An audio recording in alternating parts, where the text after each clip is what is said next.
ongoza pamoja nasi tunaposherehekea siku ya leo. Karibu Mama Taifa. Welcome Your Excellency.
Kwa parapanda hizo ni ishara kwamba mgeni rasmi amejiunga nasi.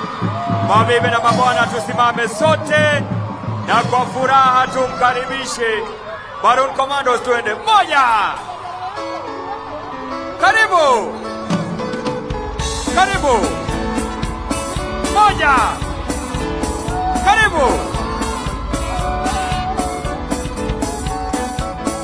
Wapi shangwe na vigelegele wanafunzi wetu?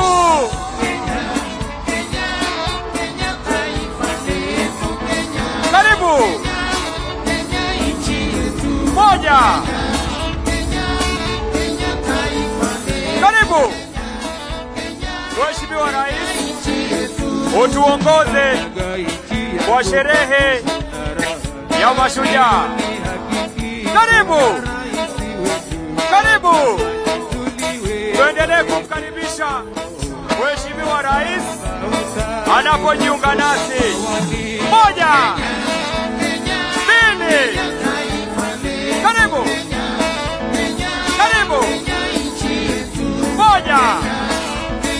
Mbili. Wapi shangwe? Wapi vigelegele? Karibu. Moja. Karibu. Mheshimiwa Rais, utuongoze kwa sherehe ya Mashujaa. Tumpongeze Mheshimiwa Rais kupeperusha bendera. Moja. Karibu.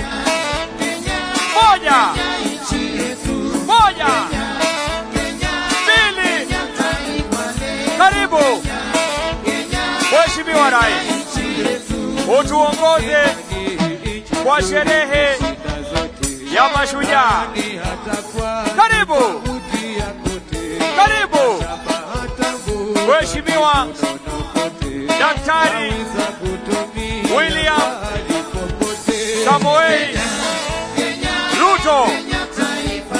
Karibu. Mheshimiwa Rais, utuongoze kwa sherehe ya leo. Moja.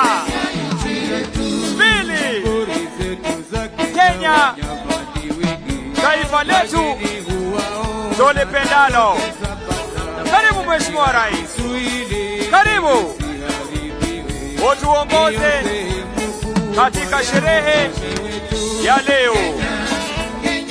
Moja. Peperusha bendera tunapomkaribisha Mheshimiwa Rais. Tumpungie mkono anapopita. Moja. Mbili. Karibu. Mheshimiwa Rais, utuongoze kwa sherehe ya Mashujaa.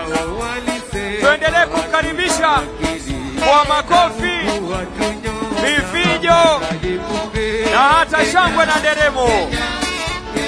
Moja. Mbili. Karibu. Wapingeni ya kina mama.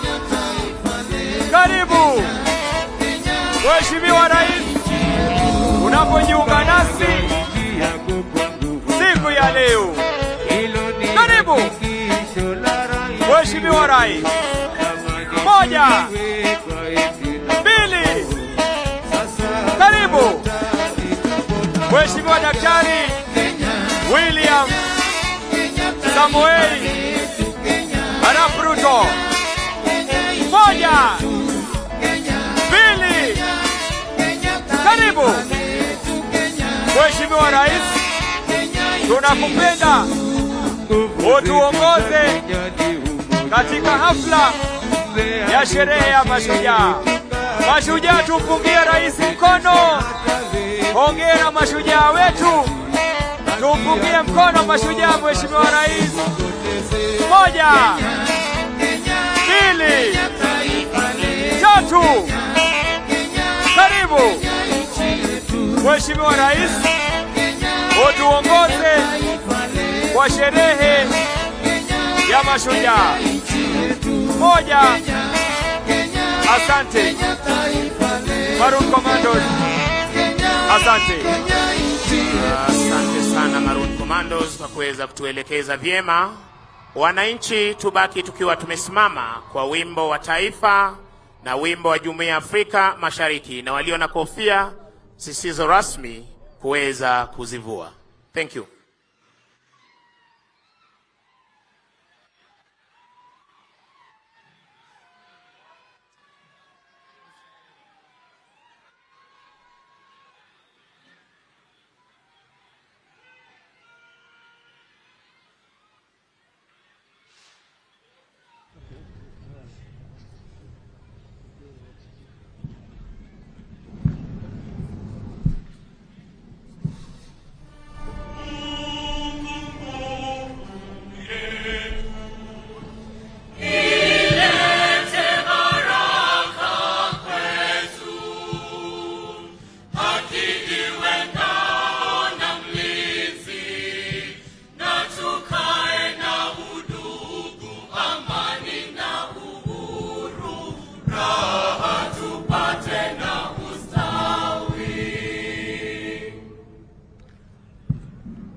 Mkuu wa gwaride hivi sasa kija kumwomba kwa heshima Rais wa Jamhuri ya Kenya na Amiri Jeshi Mkuu wa majeshi yote ya ulinzi idhini ya kuweza kukagua gwaride la heshima lililoandaliwa na majeshi ya ulinzi ya Kenya.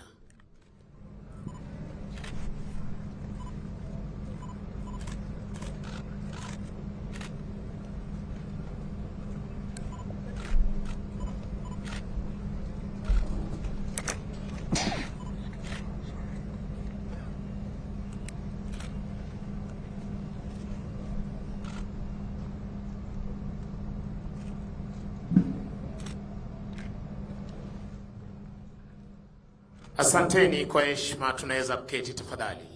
Anayemsindikiza Rais wa Jamhuri ya Kenya ni Mkuu wa Majeshi ya Ulinzi, Jenerali Robert Kibochi.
Bendera ya kikosi hupewa heshima ya hadi ya juu. Unavyoshuhudia hivi sasa uwanjani, Mheshimiwa Rais akipeana heshima yake.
Mkuu wa gwaride hivi sasa akiomba idhini ya kuweza kuondoa gwaride hili uwanjani punde tu Mheshimiwa Rais atakapochukua nafasi yake kwenye jukwaa maalum.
Basi kwa desturi za kijeshi, sharti bendera ya kikosi kuwa mbele ya gwaride unavyoshuhudia hivi sasa, toka kwake Kala Officer pamoja na Parade RSM wakichukua nafasi yao ndani ya gwaride hii.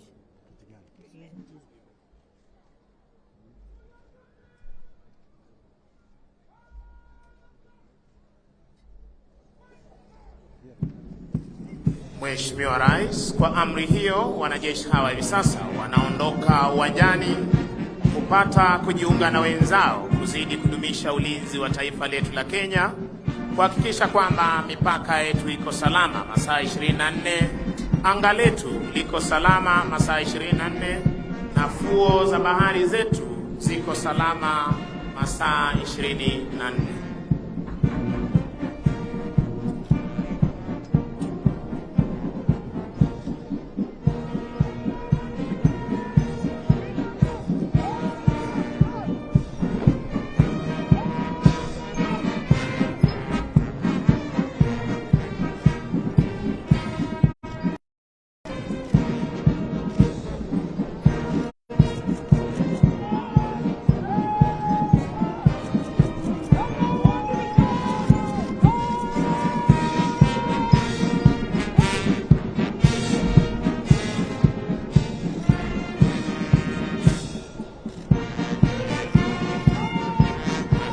Rais, mkuu wa gwaride hii ni Luteni Kanali Gilbert Kinanga, afisa anayebeba bendera iliyo fahari ya kikosi cha 21, Luteni Amon Lechipan.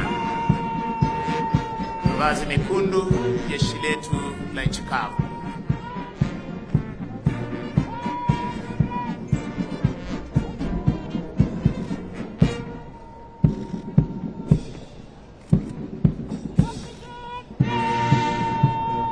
Kikundi cha 3, mavazi ya samawati, jeshi letu la wanaanga.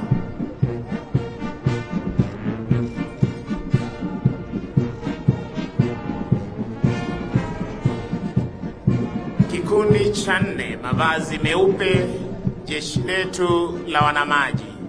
Mwisho kabisa ni Parade Adjutant Captain Kelvin Mwenda Kamodo, mweka alama jeshi letu la nchi kavu.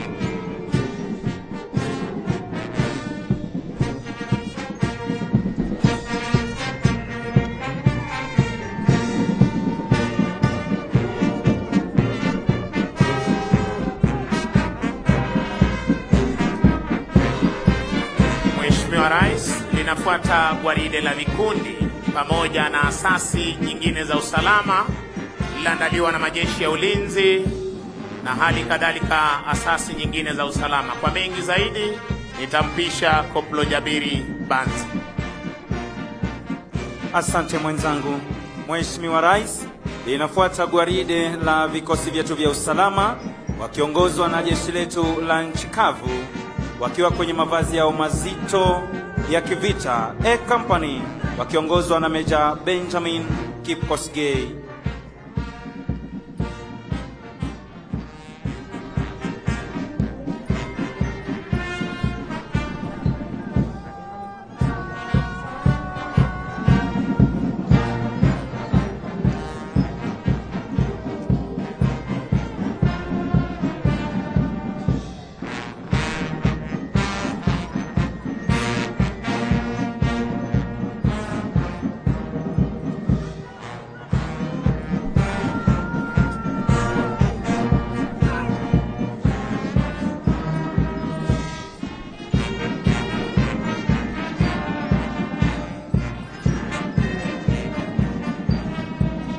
B Company, jeshi letu la nchi kavu wakiongozwa na Meja Shem Isaboke.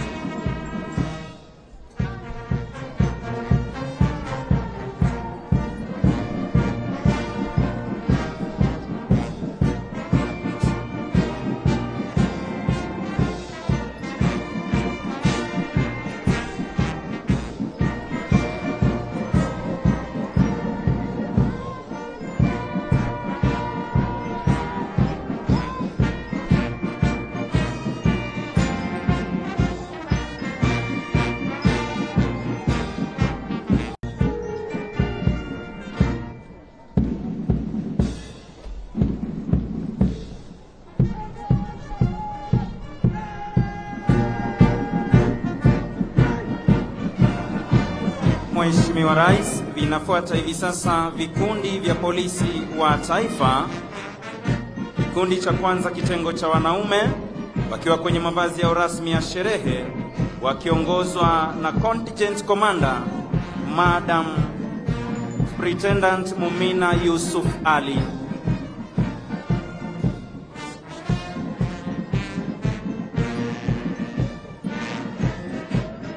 Kikundi cha pili kitengo cha kinadada wakiongozwa na Chief Inspector Sandra Asubila.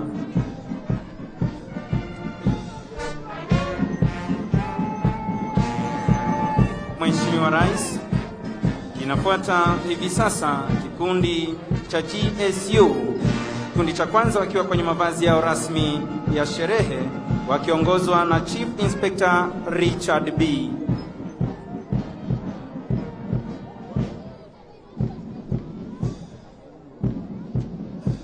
Kikundi cha pili wakiwa kwenye mavazi yao mazito ya kikazi wakiongozwa na Inspector Wilson Onimbo.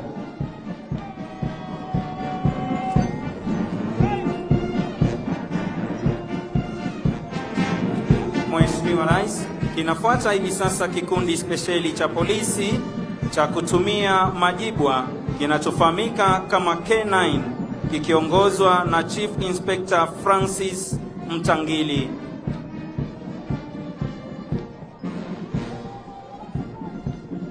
Mheshimiwa Rais, inafuata hivi sasa ni vikundi vya askari wa utawala administration police. Kikundi cha kwanza wakiwa kwenye mavazi ya rasmi ya sherehe wakiongozwa na Superintendent Enos Maloba.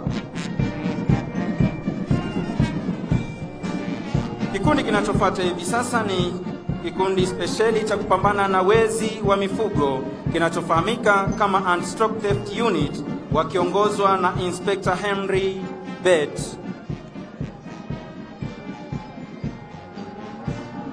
Kinafuata hivi sasa kikundi cha Rapid Deployment Unit wakiongozwa na Inspector Martin Gitonga.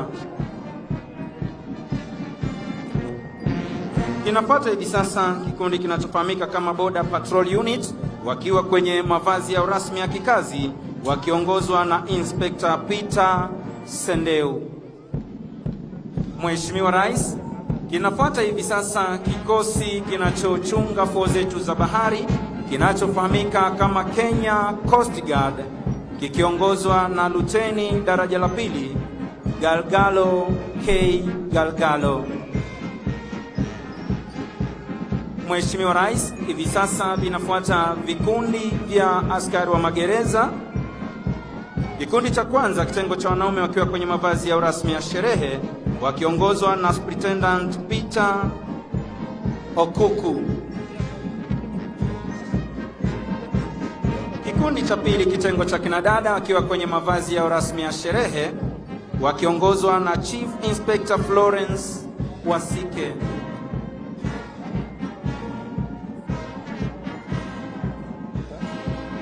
Kikundi cha tatu wakiwa kwenye mavazi yao rasmi ya kupambana na ghasia wakiongozwa na Inspector Benson Kipiegon.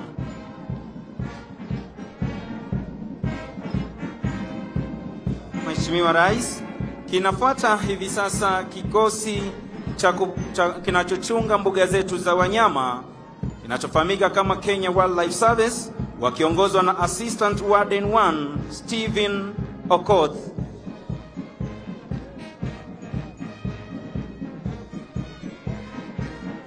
Kinafuata hivi sasa kikosi kinachochunga misitu yetu Kenya Forest Service wakiwa kwenye mavazi yao rasmi ya kikazi wakiongozwa na Chief Inspector Wilson Mururu.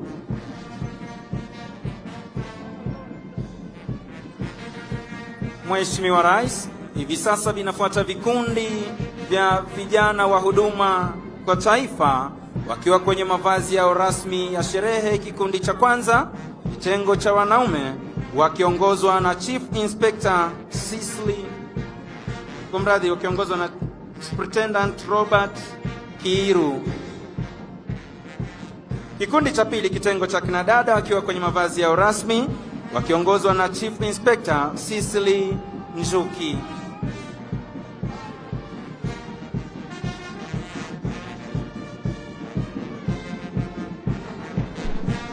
Kikundi cha tatu kitengo cha wanaume wakiwa kwenye mavazi yao rasmi ya kikazi wakiongozwa na Chief Inspector Gideon Kiprono.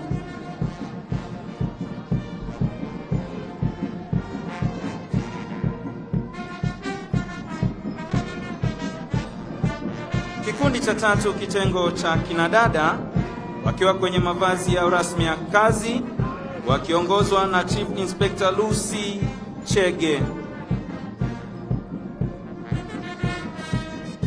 Mheshimiwa Rais, kutufungia gwaride letu la vikosi vya usalama ni askari wa kaunti ya Nairobi. Kikundi cha kwanza kitengo cha wanaume wakiwa kwenye mavazi yao rasmi ya sherehe wakiongozwa na Chief Inspector Stephen Karanja. Kikundi cha pili kitengo cha kinadada wakiwa kwenye mavazi yao rasmi ya sherehe wakiongozwa na Inspector Karen Adulo. Huo ndio mwisho wa gwaride la vikosi vyetu vya usalama, na nitampisha mwenzangu Sergeant George Kisuya aweze kutuletea tamasha la ndege.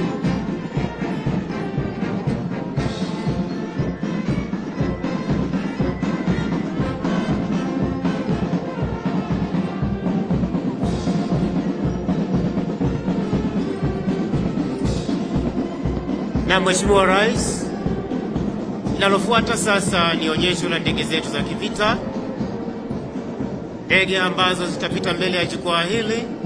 Kikundi cha kwanza kikiwa ni ndege aina ya Tucano kikija katika Vic formation, huku zikitoa moshi mweupe, ishara kwamba anga letu liko salama.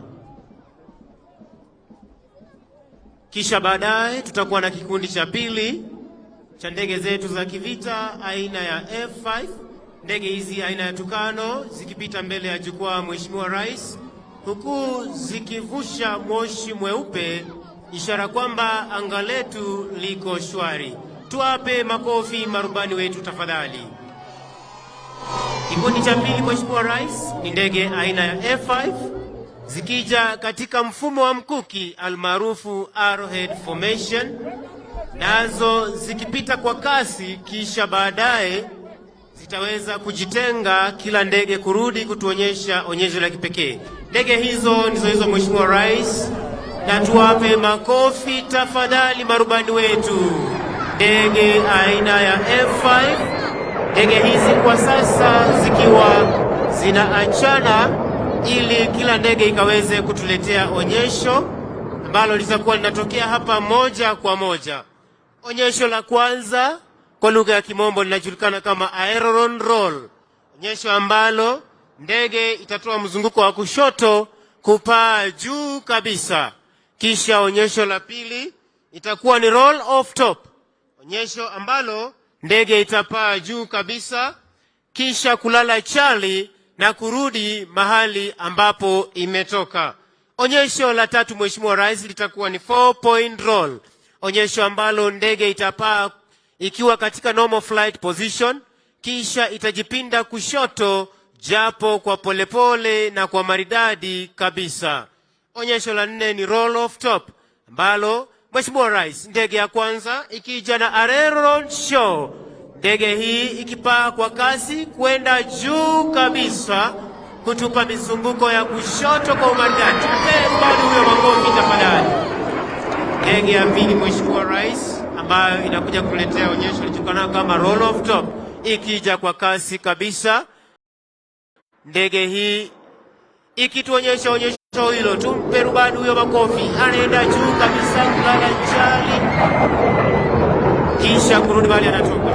Onyesho la tatu ni 4-point roll, ndio hilo Mheshimiwa Rais, analala kisha anarudi katika normal flight position na kuelekea mbele kabisa. Onyesho la tatu, Mheshimiwa Rais, roll off top, akituonyesha kwa umaridadi. Rubani huyo anaenda juu kabisa, akitupa mizunguko ya juu, kisha analala chali na kurudi mahali ametoka.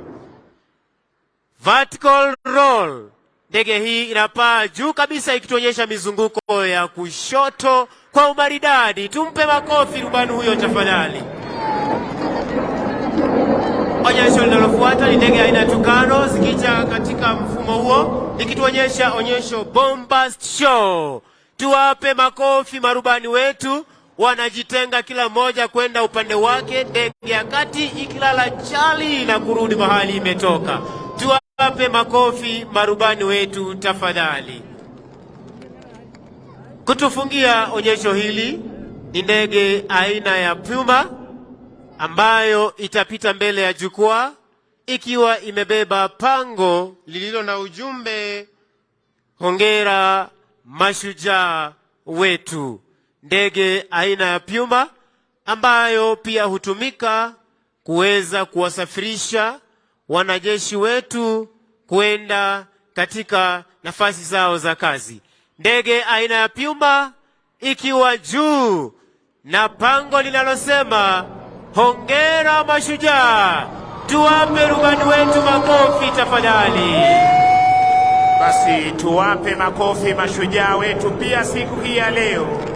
Asante sana Mheshimiwa Rais, na huo ndio utakuwa mwisho wa sherehe za kijeshi kwa pamoja. Ningependa kuwashukuru waliofanikisha makala haya, flag staff wetu Major Ismail Olwal akishirikiana naye Captain Patrick Ngatia, Defense Forces Sergeant Major Warrant Officer 1 Elijah Pro Koranga, Kenya Army Sergeant Major Warrant Officer 1 Fanuel Mahebo, Kenya Air Force Sergeant Major Warrant Officer 1 Dennis Namunyu Oletalengo, na bila kumsahau Naval Sergeant Major Warrant Officer 1 Bwana Haji Omar. Fundi wangu wa mitambo wenzangu tulioshirikiana nao Sergeant George Kisuya, Koplo Jabiri Banzi, jina langu ni Sergeant Misango Mbae. Nikiwarejesha moja kwa moja hadi kwake Bwana Moses Wafula aweze kuendelea na ratiba ya siku. Mheshimiwa Rais, inafuata sasa tamasha la wanaskauti wa kike kwa kiume na wana St. John's Ambulance.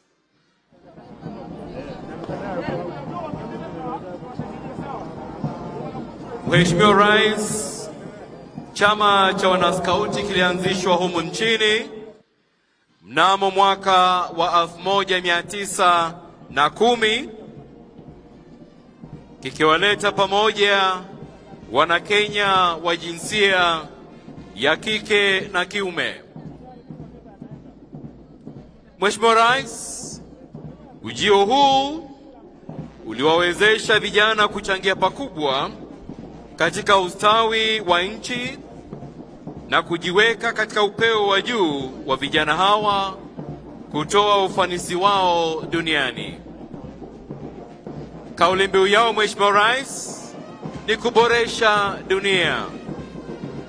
Utume wao yani mission ni kufunza watu wachanga ili wawe wa manufaa kwa jamii. Mlinzi wao akiwa ni Mheshimiwa Rais William Samoei Ruto, na hii leo Mheshimiwa Rais,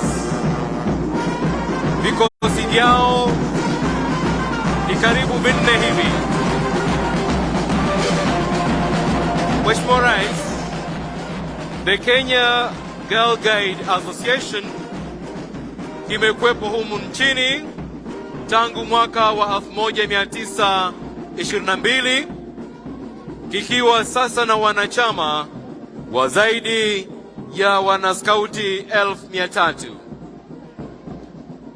Madhumuni yao Mheshimiwa Rais yakiwa ni kuwezesha wasichana wadogo na wa umri wa makamo kutambua uwezo wao kama viongozi na raia wanaowajibika duniani na kuwapa jukwaa la kusikilizwa na hivyo kushawishi masuala yao wanayoyajali.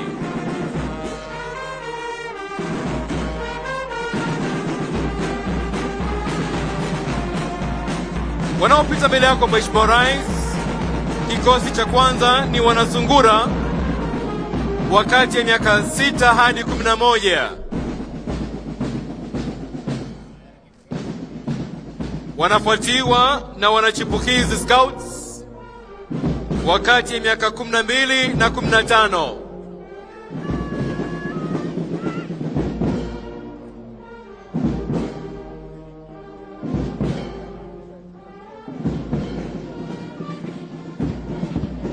Wanafuata sasa Mheshimiwa Rais Wanamwamba Scouts wakati ya miaka 16 hadi 18.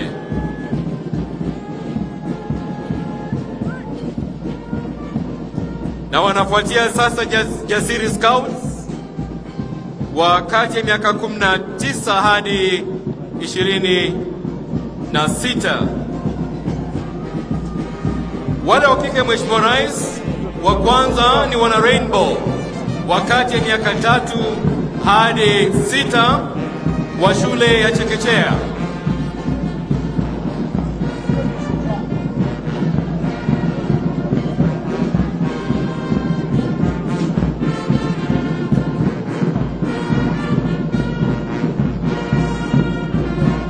Wale wa kwanza Mheshimiwa Rais ni wana Rainbow wakati ya miaka 3 hadi 6 wa shule ya chekechea.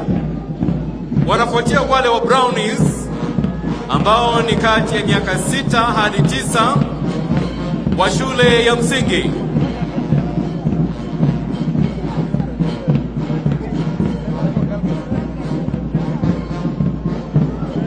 Mheshimiwa Rais, wanafuata Girl Guides wakati ya miaka 10 hadi 14 wa shule ya msingi wa juu. Na wanafuatiwa karibu sana Mheshimiwa Rais na wana Young Leaders wakati ya miaka 18 hadi 35 wa shule ya kiwango cha juu na wale wanaofanya kazi. Mheshimiwa Rais, wale ambao wamevalia mavazi meupe na meusi ni wana St. John's Ambulance ambao ndio wanatufungia tamasha hizi.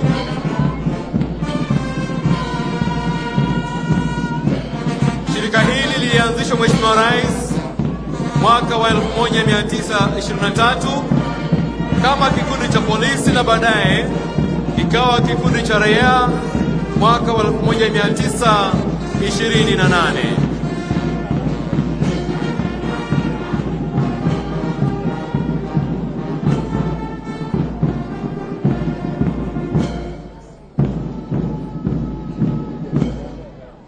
Wanaoporomosha bendi Mheshimiwa Rais ni wana Starehe Boys na Starehe Girls ambao wametamba kote duniani Mheshimiwa Rais, wakipeana maonyesho kama haya katika nchi kama vile Korea Kusini na vile vile Namibia.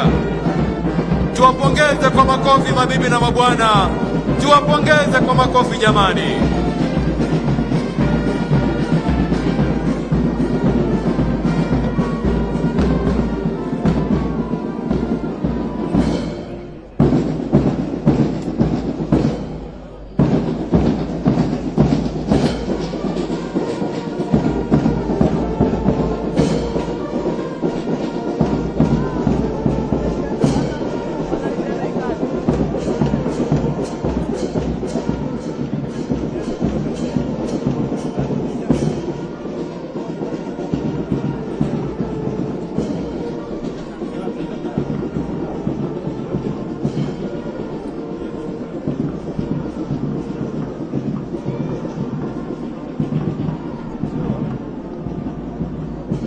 Asante sana. Sote kwa heshima tutulie kwa maombi. Tutaongozwa na mzee Mwabwaya Bura, mzee wa kaya Chonyi, kaunti ya Kilifi. Midisimilani. Ai. Midisimilani. Ai. Midisimilani. Kuchisimila. Ahole. Malamadzo. Nagaze. Sigomai. Nagafiuke.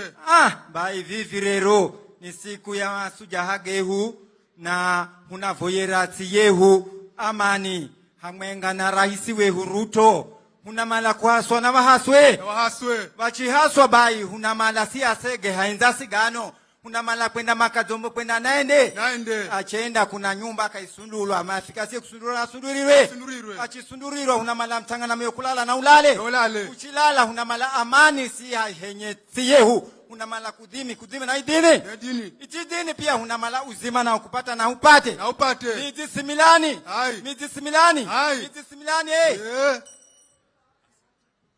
Anafuata sasa Imam Juma Amir kutoka msikiti wa Jamia.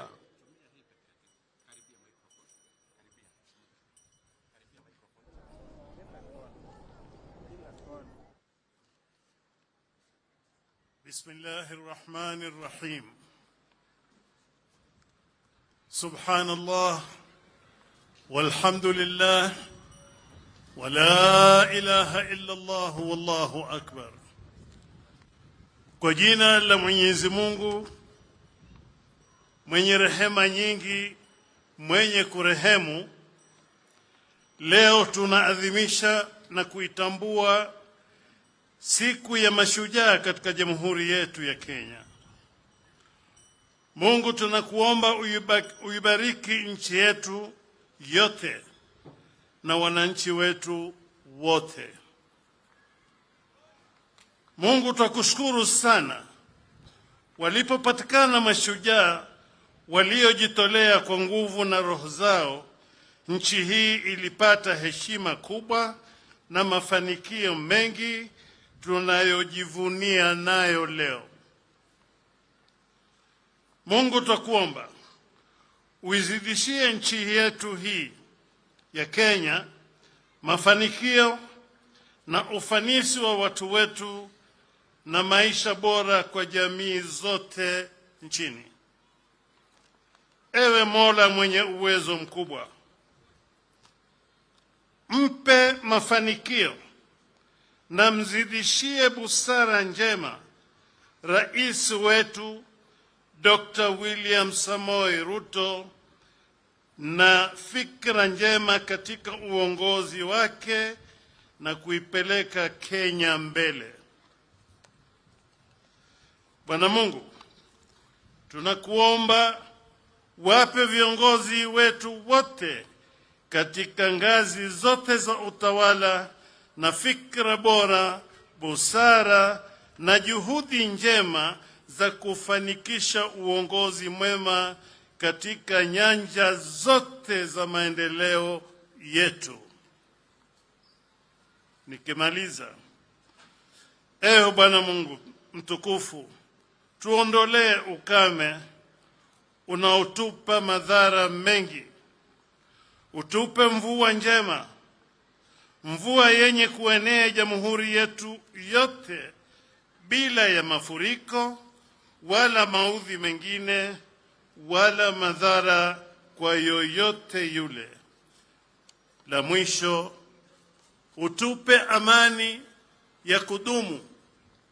Tupe amani ya kudumu, tuishi katika shughuli zetu mbalimbali kwa ufanisi na utulivu na ushujaa kama wa waliopita.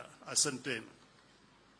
Atakayefunga kurasa la maombi ni Askofu Abraham Mulwa wa kanisa la AIC. Let us pray. Our gracious Lord and the Savior Jesus Christ, praise and honor is to your holy name. This day we remember men and women who braved themselves over 70 years ago to fight for the liberation of our country, Kenya, from the colonial rule. May your favor, O God, be upon all of us, even this day. Our Lord and our God, this day we approach your throne of grace and mercy, and thank you for giving us our new President, His Excellency Dr. William Ruto, after the recent concluded elections. May your face shine upon him, his government, and the people of the Republic of Kenya. Our Father in heaven and our God, we pray that you encourage him to be strong, courageous, and to keep your word. This moment we do remember and pray for the people who are undergoing difficulties of famine, drought, and pestilence in many parts of our country. That, dear Lord, you will intervene and provide, because your name is Jehovah Jireh. And now, Lord, we bow before you and pray that you will lead us in this function till the end, and also remind us to be thankful and to do unto the others as we would love them do unto us. May peace and the unity, prosperity be upon our country. For this we pray in the name of our Lord and the Savior, Jesus Christ. Amen. Mheshimiwa Dr. William Samoei Ruto, Rais wa Jamhuri ya Kenya na Amiri Jeshi Mkuu wa Majeshi ya Ulinzi, Mheshimiwa Mama wa Taifa Mama Rachel Ruto, Naibu wa Rais Mheshimiwa Rigathi Gachagua na Pastor Dorcas Gachagua, Mheshimiwa Spika wa Bunge la Kitaifa na Bunge la Seneti, Jaji Mkuu na Rais wa Mahakama ya Juu, Gavana wa Jimbo la Nairobi Mheshimiwa Johnson Sakaja na viongozi wote waliochaguliwa, mabalozi na maafisa wakuu wa kidiplomasia. Upande wako wa kulia Mheshimiwa Rais, tunao mashujaa ambao wanawakilisha mashujaa wengine kutoka pembe zote za nchi ya Kenya. Nikipenda wasimame na ukupungie mkono Mheshimiwa Rais, tuwapongeze kwa makofi tafadhali mashujaa wetu. Asante, tafadhali tuketi. Wananchi wa Jamhuri tuipendayo ya Kenya, mabibi na mabwana, Mheshimiwa Rais, nikubalie kwa unyenyekevu mkubwa mno niweze sasa kumpokeza mwenzangu Mike Getone atuongoze kwa kipindi cha burudani. Asante Mheshimiwa Rais. Shukran mwenzangu Moses Wafula. Mheshimiwa Rais, kwa niaba ya kamati andalizi ya tamasha ya siku hii ya leo, sherehe ya Mashujaa, naomba unikubalie tuweze kuwaandalia burudani fupi. Na kulikujua jamvi letu siku hii ya leo ni wanafunzi wetu wa msingi ambao wako kwenye Kenya Federation of Roller Skaters, ambao ni seniors na juniors. Ikiwa mko tayari, mtupe onyesho lenu. Watakaoanzia sasa, Mheshimiwa Rais, ni wale wanafunzi wetu wadogo au watoto wetu wadogo ambao wako kwenye shirikisho hili la mchezo wa skating au mchezo wa kuteleza tu juu ya ardhi, hapo awali ukijulikana kama mchezo wa ice skating. Tuwapongeze kwa makofi watoto wetu hawa wadogo wakiondoka kwa miondoko mizuri. Naona kama ni speed ya 60 km/h. Hongera sana watoto wetu wadogo.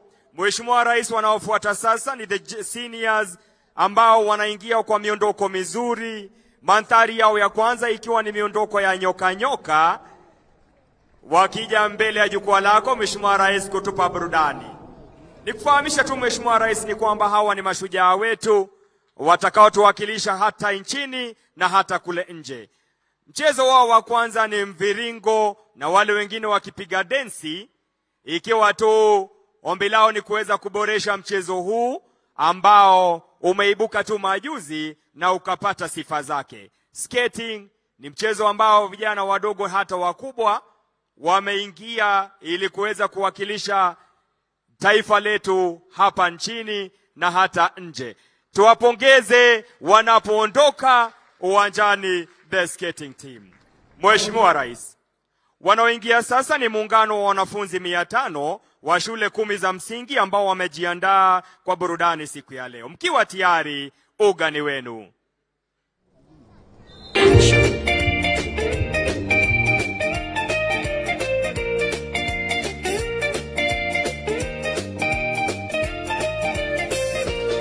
Umoja wetu wa kitaifa ndiyo nguzo ya nchi yetu.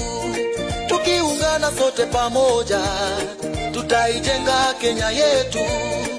Kwa amani na upendo, tuendeleze utu wetu. Haya yote tukizingatia, baraka tele tutapokea. Vijana, wazee, kina mama, tunaweza tukiungana.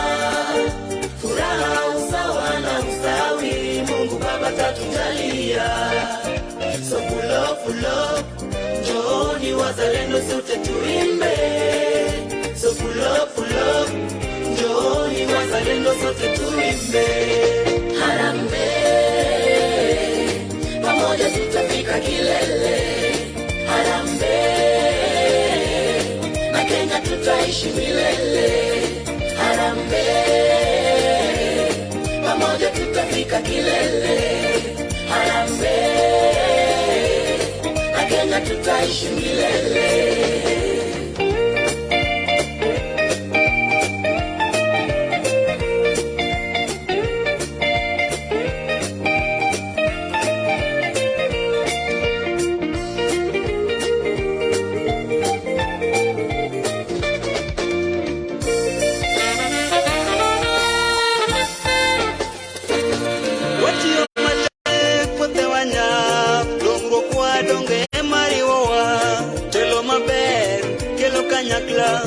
Kenya duto wanjo toka chiel.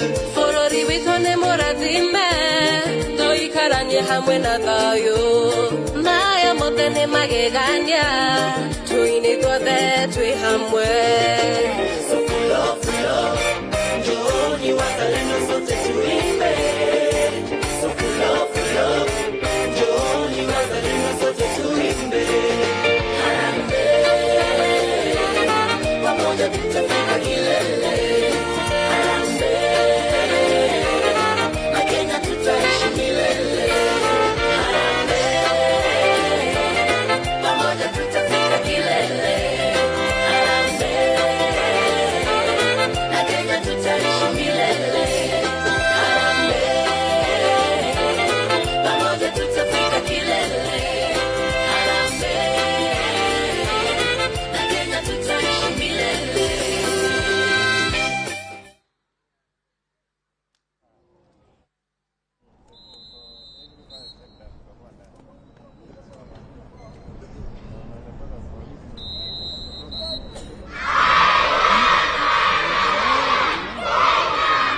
Tuwapongeze kwa makofi wanafunzi wetu.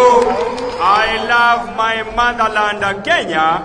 Wametupa ramani ya jamhuri yetu ya Kenya, nchi tuipendayo. Tuwapongeze tena kwa makofi, mabibi na mabwana.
jina Mashujaa. Kauli mbiu mwaka huu, nchi yangu jukumu langu, mimi ni shujaa.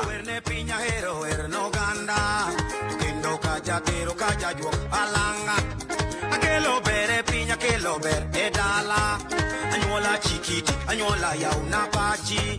Parapanda you walk pinyoru timage. Doera wero, lumja berkanyako.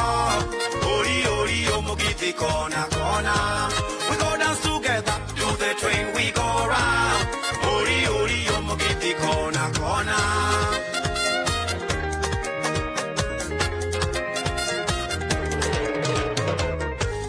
Now you see something, now you don't see nothing. Why you feeling cornered? You know what goes around comes around, my brother. Going up must come down, my sister. Together we will stand divided, we shall fall. My land, my treasure, my people and my culture. Are you feeling free? Are you feeling aire? Berkanyako, ori ori omobiti kona kona. We go dance together, do the train we go round. Ori ori omobiti kona kona. Yeah, weko. Mtoto mlea vio ndivo akuavyo. Kipanda njugu mavuno ni karanga. Ulea pochuki malipo.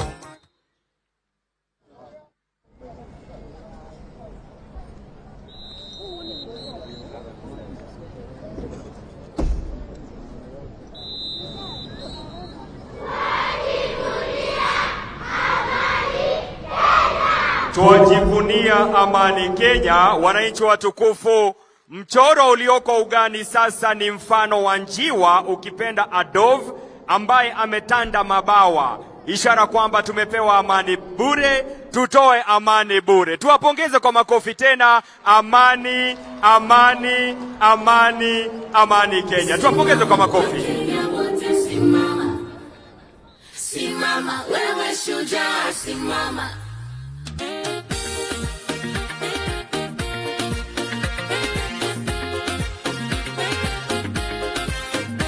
Nchi yangu, jukumu langu, mimi ni shujaa, shujaa. Najivunia taifa langu, mimi ni shujaa, shujaa. Simama, Wakenya wote simama.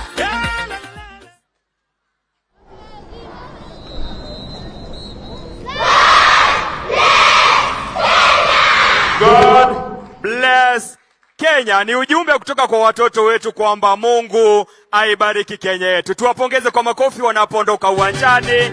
God bless Kenya. Wapi makofi ya watoto wetu, malaika wadogo hawa maridadi, weupe kama pamba, wametuandalia burudani hilo, na tuwasema asante, asante. Pongezi sana wanafunzi wetu wa shule zetu za msingi. Mungu awabariki. Mheshimiwa Rais, itafuata sasa burudani kutoka kwa muungano wa shule zetu za upili pamoja na wasanii mbalimbali ambao wamebombea katika miziki mbalimbali. Tutakuwa na miziki burudani kutoka eneo la Turkana, miziki ya jamii ya Wasamburu, Waborana na shujaa wetu miondoko ya taarabu. Vilevile wasanii wetu watatupa burudani mbili. Wimbo wa kwanza Shujaa tunasonga mbele, na wimbo wa mwisho Mheshimiwa Rais tuko sawa. Lakini kabla ya hayo Mheshimiwa Rais, je,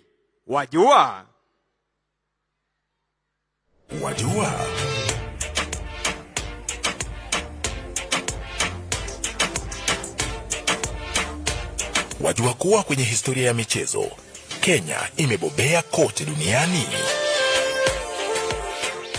Mwaka 1968 Naftali Temo na bingwa mahiri Kipchoge Keino walishindia Kenya medali za dhahabu kwa mara ya kwanza.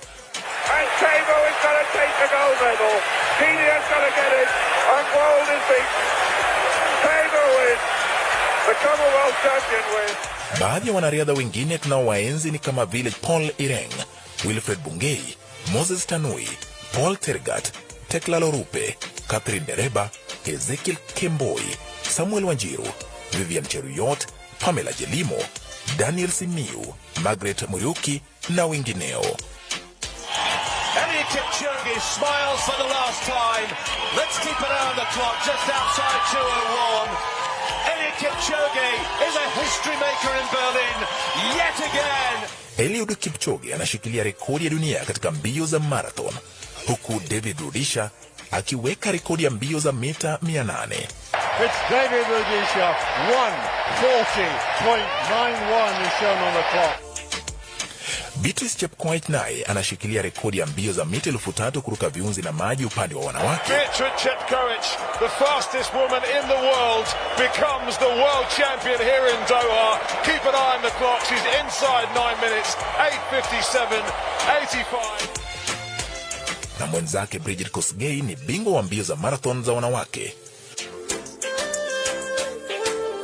Wanariadha Helen Obiri is finally on top of the world. What a run from the Kenyan. Absolutely sensational. Faith Kipyegon. Faith Kipyegon, the 22-year-old from Kenya, the lone Kenyan in the field, and she streaks the field in the 1500. Na Mary Moraa. Mary Moraa with an incredible performance.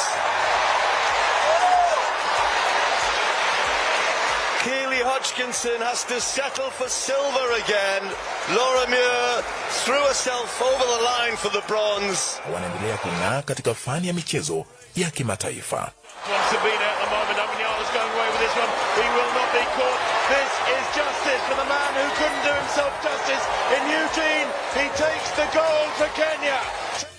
Pia tuna mwenzi Ferdinand Omanyala ambaye anaendelea kutamba katika mbio za mita 100. Angela Okutoi anazidi kung'aa katika mashindano ya tenisi. It's climbing!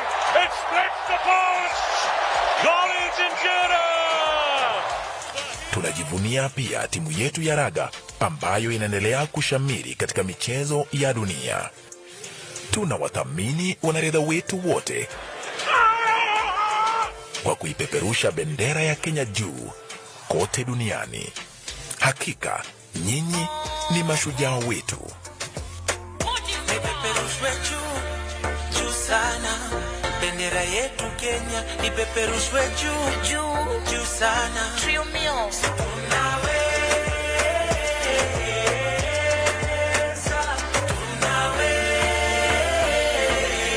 Tunaweza, ipeperushwe juu. Sasa wajua. Na hata mimi nimejua. Tupate burudani. PPMC Production.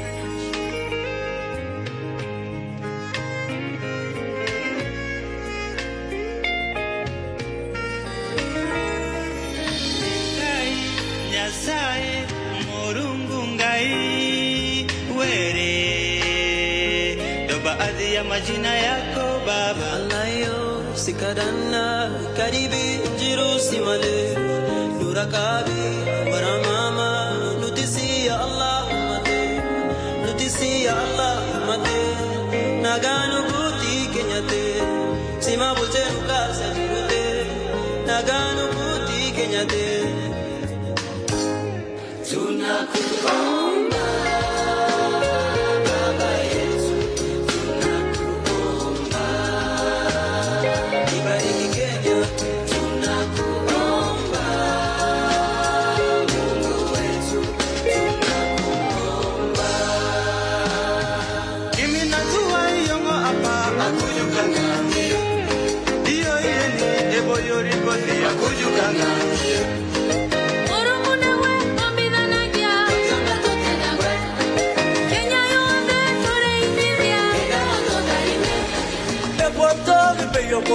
Akeni kini hapo yako epoto biyoko anyune boyone epoto biyoko anyune ngiyoko tela epoto biyoko akeni kini Kenya hapo yoko kaja kone ayamina etau Kenya hapo yoko kaja kone ayamina etau Kenya hapo yoko kaja kone ayamina etau Kenya hapo yoko kaja kone ayamina etau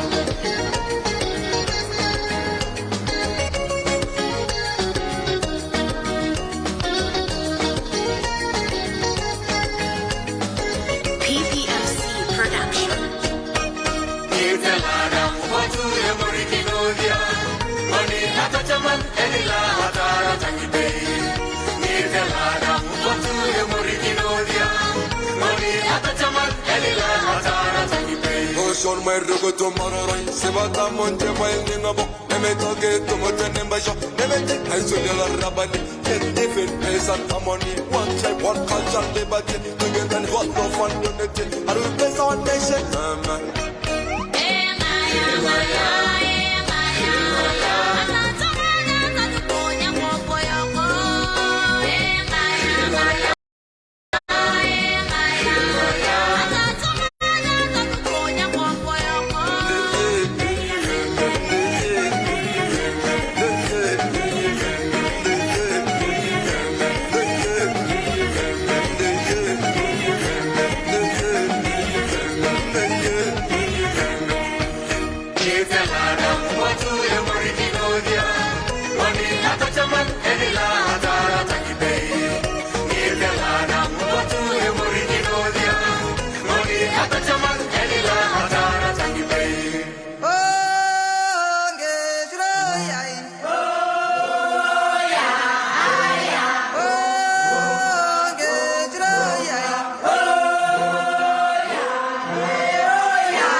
mangima wagoni erokamano kuom odiochieng' ma kawuono mar Mashujaa Day.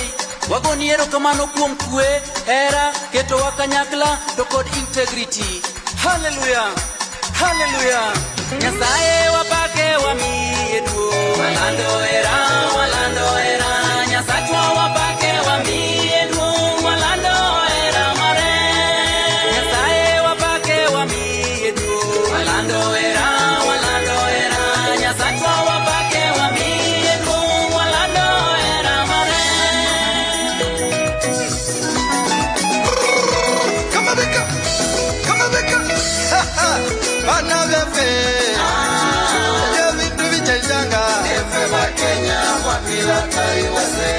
Bakenya ulino kuyanzi luno Wikolela buzalendo wefe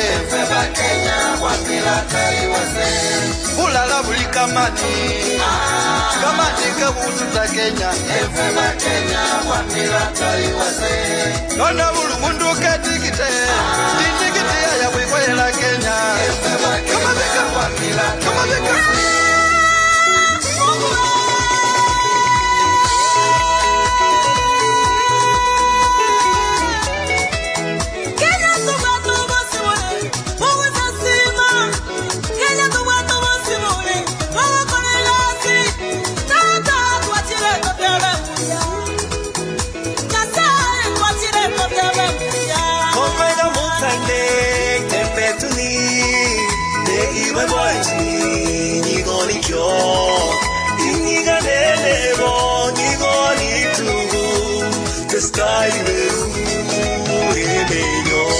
Wewe ni shujaa, na mimi ni shujaa. Kenya yetu, pamoja tusonge mbele. Nondo ya Kenya, tibata na mugo. Nini bata na Kenya, nende ye mugo. Manando mangambo, mebata na Kenya. Ingela Kenya sio Kenya, kila pande duniani. Newe kaka, ine Mashujaa ove. Neme okoleto, ibere ito. Neme okoleto, imwenda wito. Tutokora, ngire maida mo.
kwa pamoja, nje tunang'aa, sisi tunapaa, hatukomi, hatuwachi, tunasonga. Kenya twasimama, tuko imara, umoja daima, sote tuko sawa.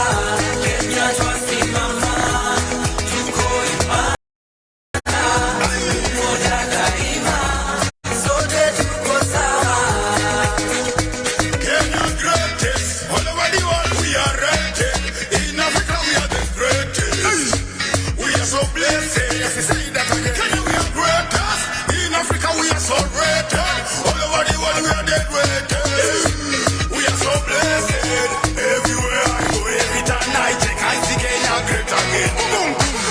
kina baba, kina mama na vijana tuijenge Kenya. Kenya twasimama, tuko imara, umoja daima, sote tuko sawa.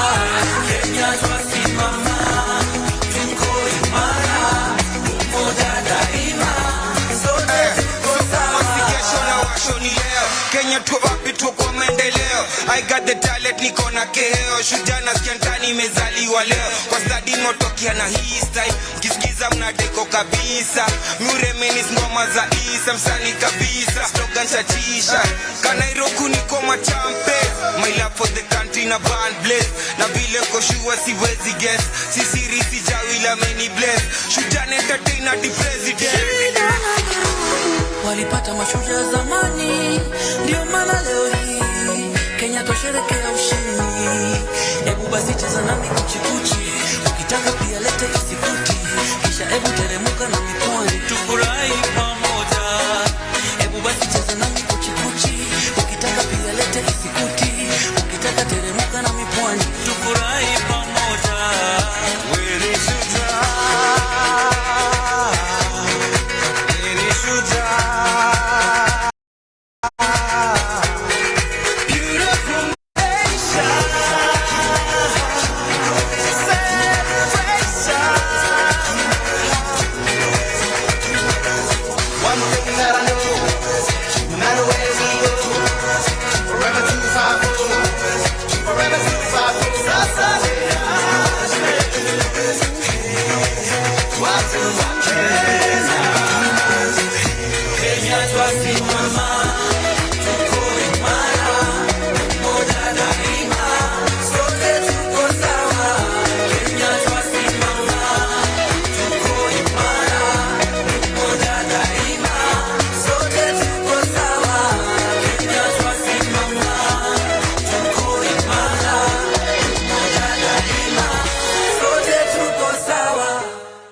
Tuwapongeze kwa makofi wasanii wetu.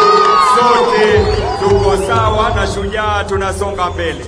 Tuwape makofi wanapoondoka uwanjani. Mabibi na mabwana, mashujaa wetu hawa, usanii wao umewaboresha hata wao kujipatia maamkuli kila siku. Tuwapongeze kwa makofi. Wapi makofi ya mashujaa wetu hawa?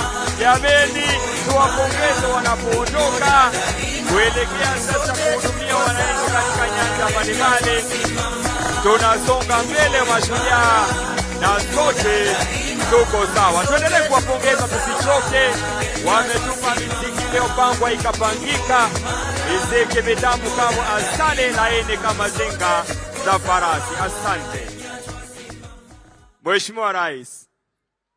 Kwa onyesho hilo ndipo tunalikuja jamvi la tamasha yetu ya burudani siku ya leo, tunaposherehekea mashujaa wetu. Kauli mbiu nchi yangu jukumu langu, mimi ni shujaa. My country, my responsibility, I am a hero. Tunawashukuru Mheshimiwa Rais wote waliopanga na hata wale walioshiriki, na bila kusahau Mheshimiwa Rais kutaja kwamba baadhi ya walioshiriki siku ya leo ni kati ya washindi wa tamasha za muziki za kitaifa ambazo zimeisha majuzi. Asante Mheshimiwa Rais. Naomba sasa kwa unyenyekevu Mheshimiwa Rais unikubalie nimwalike gavana wa kaunti ya Nairobi Mheshimiwa Johnson Sakaja aweze kuendelea. Karibu gavana.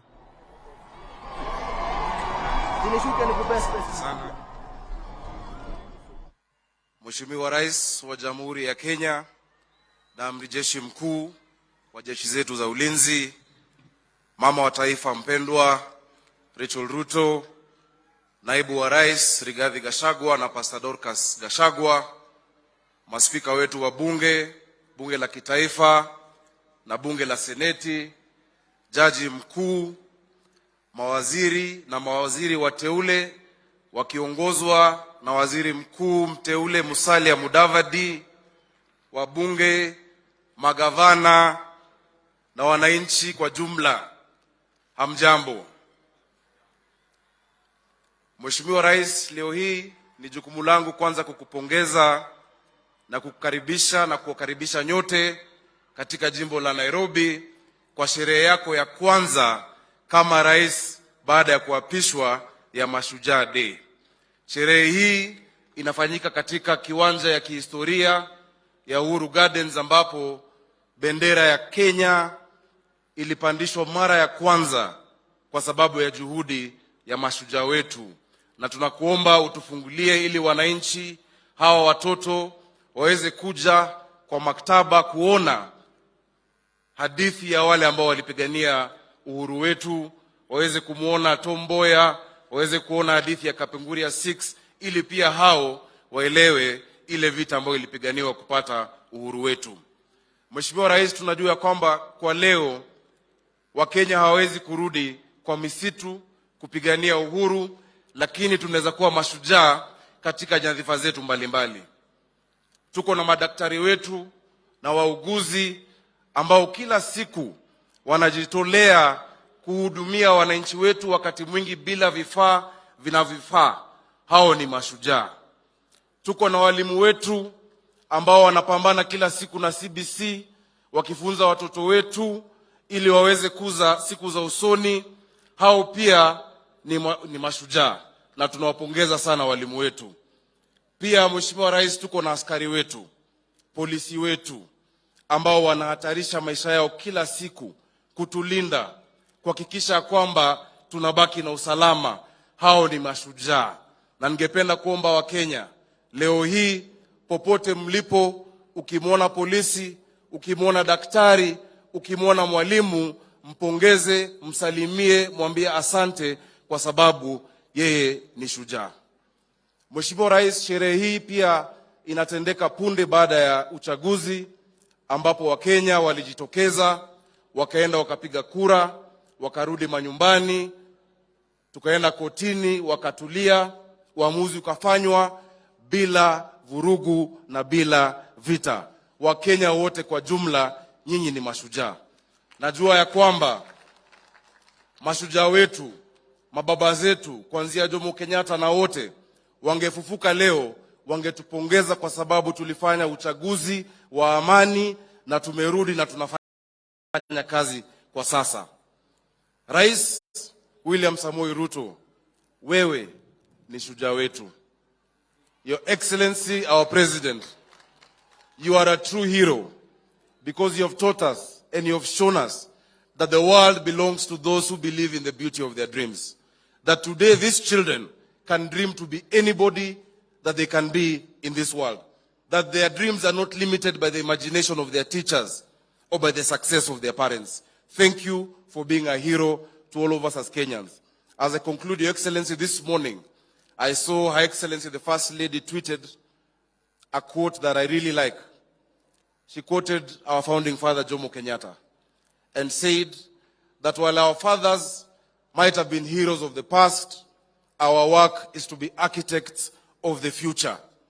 While we acknowledge and are grateful for what was done before, Your Excellency, may this event, may today's celebration give you the perspective to see behind, to look back to history, and also to forge the way forward for a new generation of this country. We shall do our part. I would like to urge all the leaders that we can all be heroes by serving diligently and by serving faithfully. In Nairobi City County, Your Excellency, we have committed to create a city of order, a city of dignity, a city of hope and opportunity, and by doing that, we hope we shall be heroes. Thank you very much, Your Excellency. May God bless you, and may God bless the Republic of Kenya. Your Excellency, it is now my humble duty and honor to invite His Excellency, another hero of ours, who is a son of Mau Mau. Some of us are not related to Mau Mau, but through him we believe we are part of the struggle. His Excellency Rigathi Gachagua, to make remarks and to invite you to speak to us.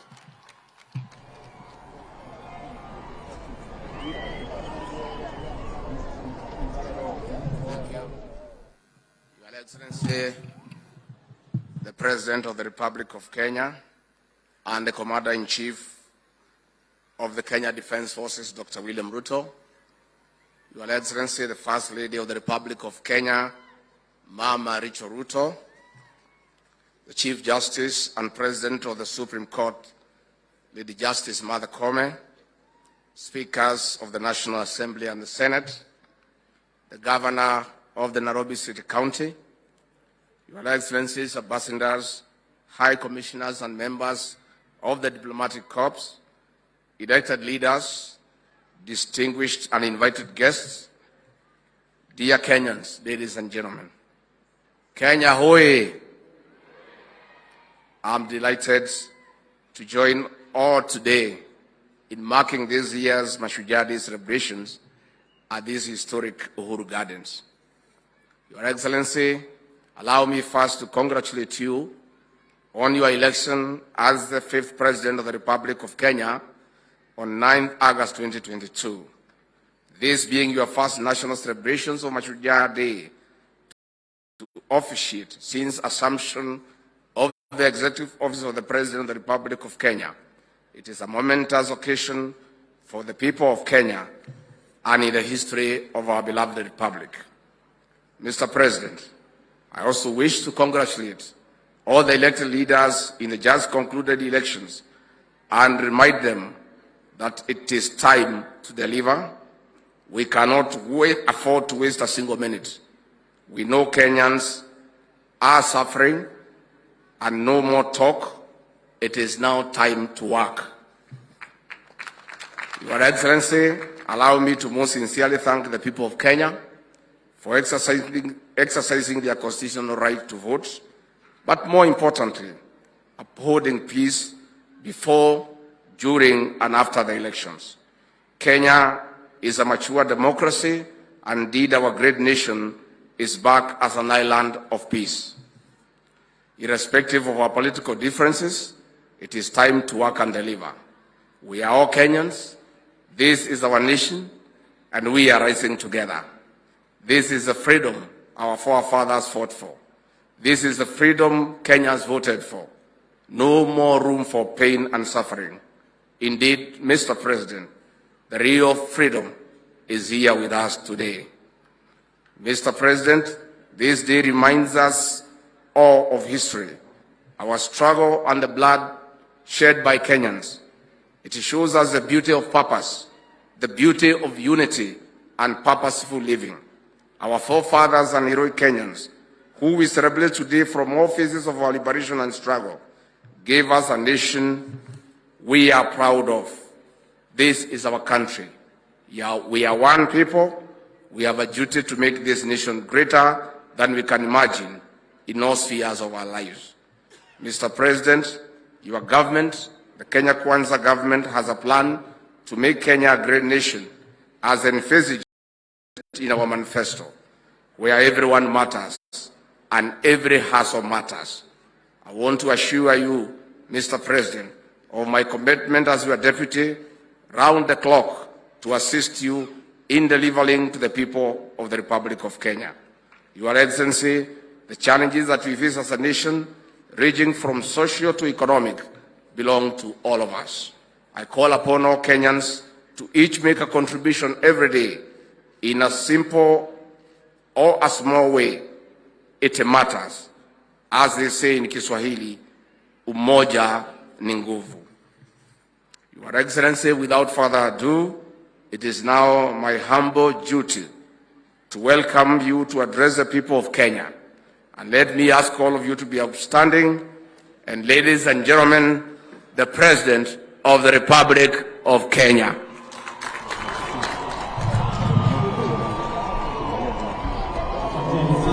Please take your seats.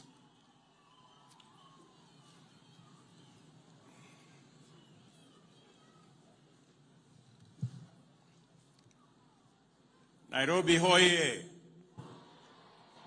Mashujaa hoye! Kwanza mimi nataka tuwapigie makofi wale waimbaji waliotuimbia hapa, walifanya kazi mzuri sana. We celebrate our artists. We celebrate those who have made presentation to us. It was quite a feat, and I could see a lot of science behind the presentation and the performance that they showed. Let me also take this very early opportunity to thank God for making the child of a simple Kenyan to be the President of Kenya. Let me take this opportunity to thank the millions of Kenyans who woke up early, lined up for many hours to vote for me and to vote for all the leaders that are today elected in the Republic of Kenya. My very deep and sincere gratitude to the millions of Kenyans who have elected us into office. Let me state at this very early opportunity that all of us, elected, nominated, and appointed, are today the privileged,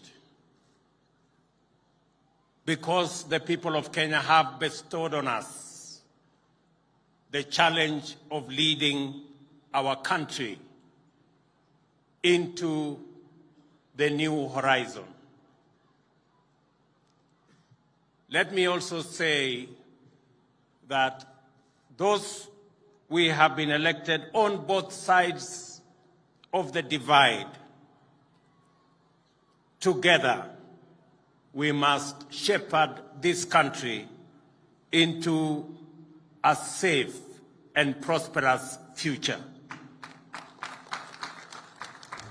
I want to state that I will work with all the leaders who have been elected in all formations for the good and for the prosperity of our country.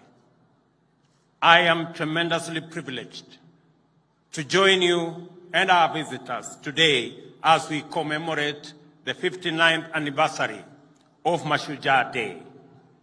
It is with great humility that I preside over this year's celebration for the first time as president, and I am humbled and grateful for the honor to be your leader. We solemnly observe this important day every year in order for us to reflect upon where we have come from as a nation.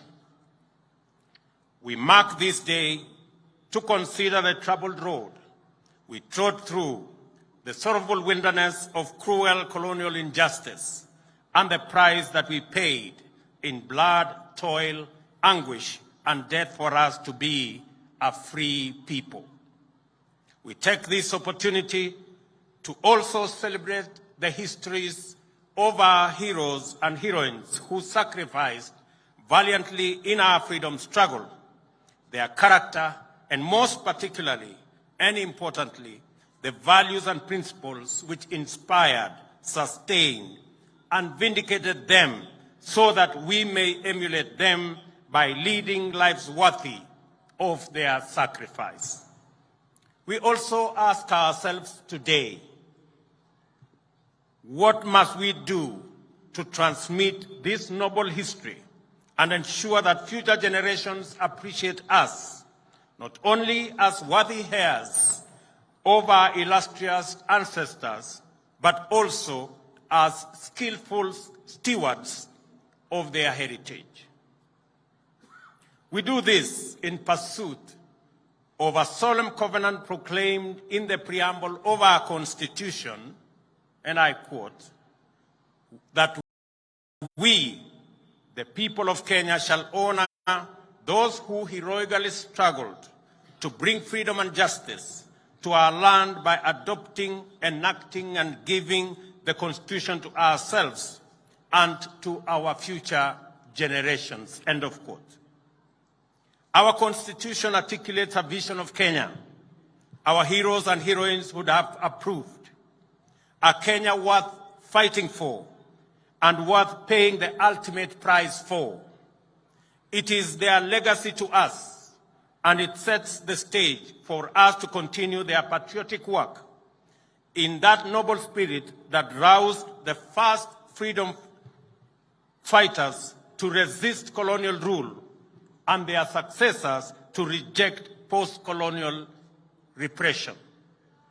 Our heroes and heroines were neither elected nor appointed.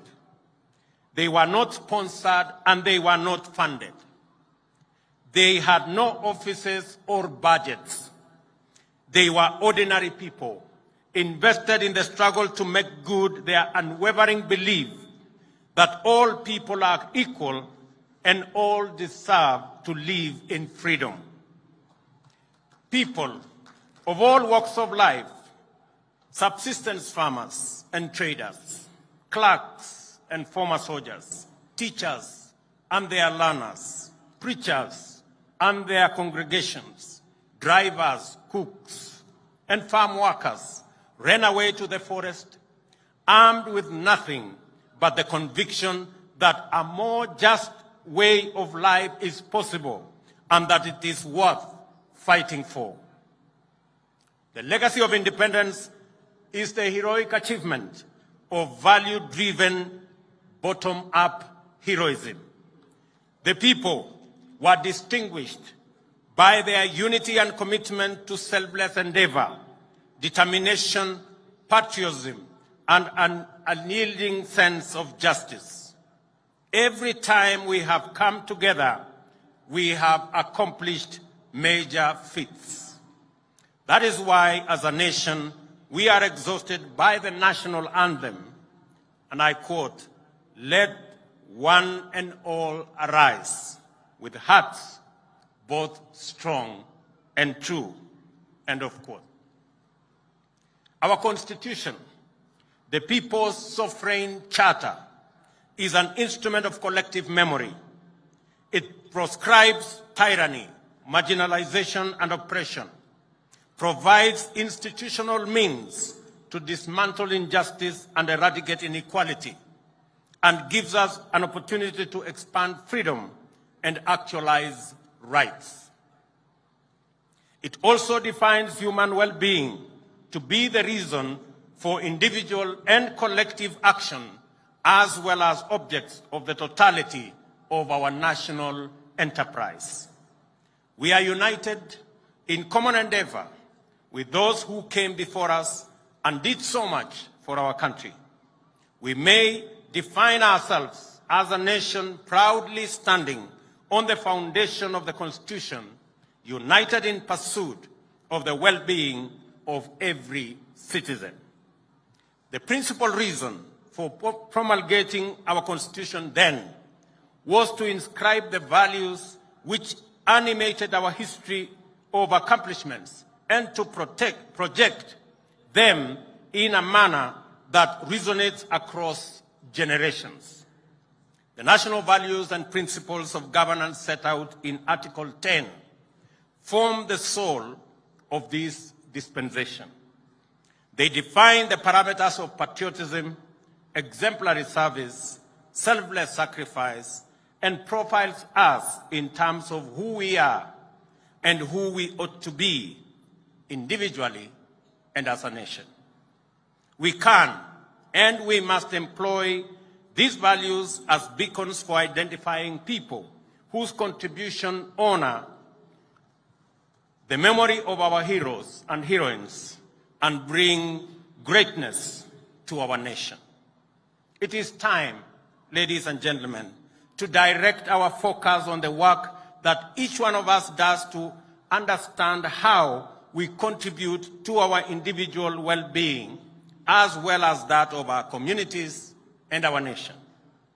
It is this understanding we must take into account that individuals make up the greater national family and that Kenya's stature and splendor is always greater than the sum total of our individual efforts or community endeavors. Similarly, our national capacity determines the extent of opportunities all Kenyans have to pursue and attain their aspirations. What I'm saying is that regardless of the type and scale of your pursuit, every contribution matters. And regardless of our walk of life, Our work matters. Our intentions matter. Our thoughts matter, because we all matter and every hustle matters. I congratulate every citizen for their part in ensuring that the last general election was peaceful. I know of attempts at division, disunity, confusion, and even some who did everything in their power to entice and pressure our people to engage in criminal activity. But I also know that despite a competitive campaign period characterized by intense rivalry, Kenyans resolved in unison to remain peaceful, united, and compassionate. We set a new standard for ourselves: issue-based campaigns, transparent elections, and a peaceful outcome. I salute all Kenyans who set out every day, everywhere, doing ordinary things in inspired and extraordinary ways to fend for themselves and their families, thereby keeping our country going. I commend those whose work involves service to others. I celebrate those who volunteer and give, expecting nothing in return. Yet they serve selflessly.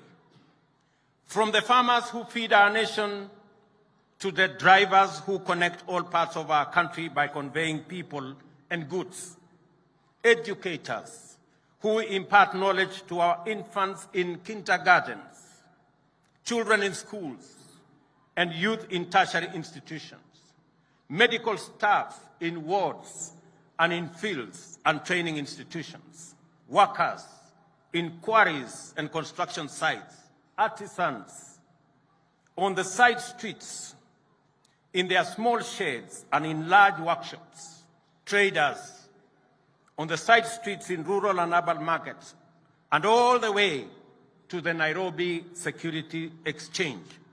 Professionals who give their best in every sector of national endeavor, and our men and women in uniform whose bravery and commitment continues to set the gold standard for sterling devotion to our flag. This nation salutes your service and celebrates your contribution. Ladies and gentlemen, because of the contribution of Kenyans elsewhere, our country continues to make great strides towards socio-economic transformation, shared prosperity, and enhanced well-being for our nation. In the East and Horn of Africa, the larger Africa continent, and globally, this nation expresses our values with greater clarity, and the state projects our aspirations more emphatically. Ladies and gentlemen, it is now time to lay the foundation for our future. Agriculture, as the lead sector to the economic transformation of our country, is the place to start, owing to its potential for high and quick returns on investment. But the situation in the country is wanting, and we have a severe food shortage as a result of prolonged drought in Kenya and the larger Horn of Africa region, the worst in nearly half a century, with 3 years of consecutive failed rain. Coupled with this are the extremely high global fertilizer prices. Our government's initial intervention to mitigate these challenges has been to step up food supply in northern Kenya and other regions and ensure better coordination between government and development partners. And I want to thank my deputy for being an able connector between these partners. We thank our partners for their input that has gone a long way in relieving this dire situation. World fertilizer prices have more than doubled in the past 2 years since COVID-19. The prices were passed on to farmers and the cost skyrocketed to more than 7,000 for a 50-kilogram bag. This had a huge impact on productivity of farmers last year. For example, maize production suffered a deficit of 10 million bags. Our government's first intervention to address the fertilizer challenge and make it available to counties and regions that plant in the short rains was to import 1.5 million 50-kilogram bags and distribute them at a lower price of Kenya shillings 3,500 per 50-kilogram bag. We have also made arrangements to make another 6 million bags of various types of fertilizer available for the long rain season. We have also asked county governments to work with us on the last mile delivery to centers close to farmers so that fertilizer can be easily accessible. These, however, are short-term measures, and we have to take very bold steps to end the perpetual cycle of hunger and dependency on rain-fed agriculture. We must eradicate hunger in our country in the shortest time possible. To do this, we have the following plan. We have to increase agricultural productivity as a first step. We will support all farmers to access quality inputs such as seeds, fertilizer, and pesticides, among others, and also ensure that our farmers have access to extension services in order to improve farming skills. In the short term, we will continue with the fertilizer import program. But in the medium term, the government plans to have fertilizer manufactured in partnership with EAC countries in our region. On seeds, our government will work with local research institutions and both public and private sectors to scale up seed multiplication for all crops. However, irrigation is the ultimate solution in guaranteeing food security in our country. In 2017, the government set out to build 57 dams to harness water for irrigation and domestic use. Many did not even start. Few are complete, while the rest are ongoing. The huge capital outlay required for dam construction in the context of competing budgetary priorities poses a huge challenge to this program. And to address this challenge, we are working on innovative investment mechanisms through public-private partnership to construct at least 100 dams. Consequently, it would be possible to progressively irrigate the 3 million acres already identified as irrigable land. In the next 3 years, the government plans to double the land under irrigation to 1.4 million acres. Of this, 200,000 acres will be under rice irrigation and 500,000 under other food crops. Rice production in Bunyala, the Tana Delta, Rahole in Garissa, Mwea and Ahero will take priority as these are areas that have already mechanisms for us to upscale. Our dairy farmers struggle with the high cost of feed and challenges of storage, preservation of milk, and access to markets. To assure them that they are on our priority list, we have taken immediate steps to reinstate the stalled milk coolers program, and the distribution of 650 milk coolers will resume shortly. In our plan, we have identified dairy and livestock economy as subsectors with the quickest economic turnaround time, and we will become key drivers, and they will become key drivers in improving food security, creating jobs, and boosting our exports. We have equally committed to close the housing gap, which stands at 2 million units as at now. Our target is to increase the supply fourfold from 50,000 units every year to 200,000 units every successive year. Already, 2,592 units have been completed, 40,000 are under construction, and over 500 units that require financial backstopping and funding for bulk infrastructure are now being worked on and are in the pipeline. I am happy to report today that the interest in the housing sector has grown immensely and that many private investors, including pension funds, have submitted proposals on the housing projects they would like to invest in. We will work together on these projects to facilitate their realization. It is clear from engagements with investors that the government needs to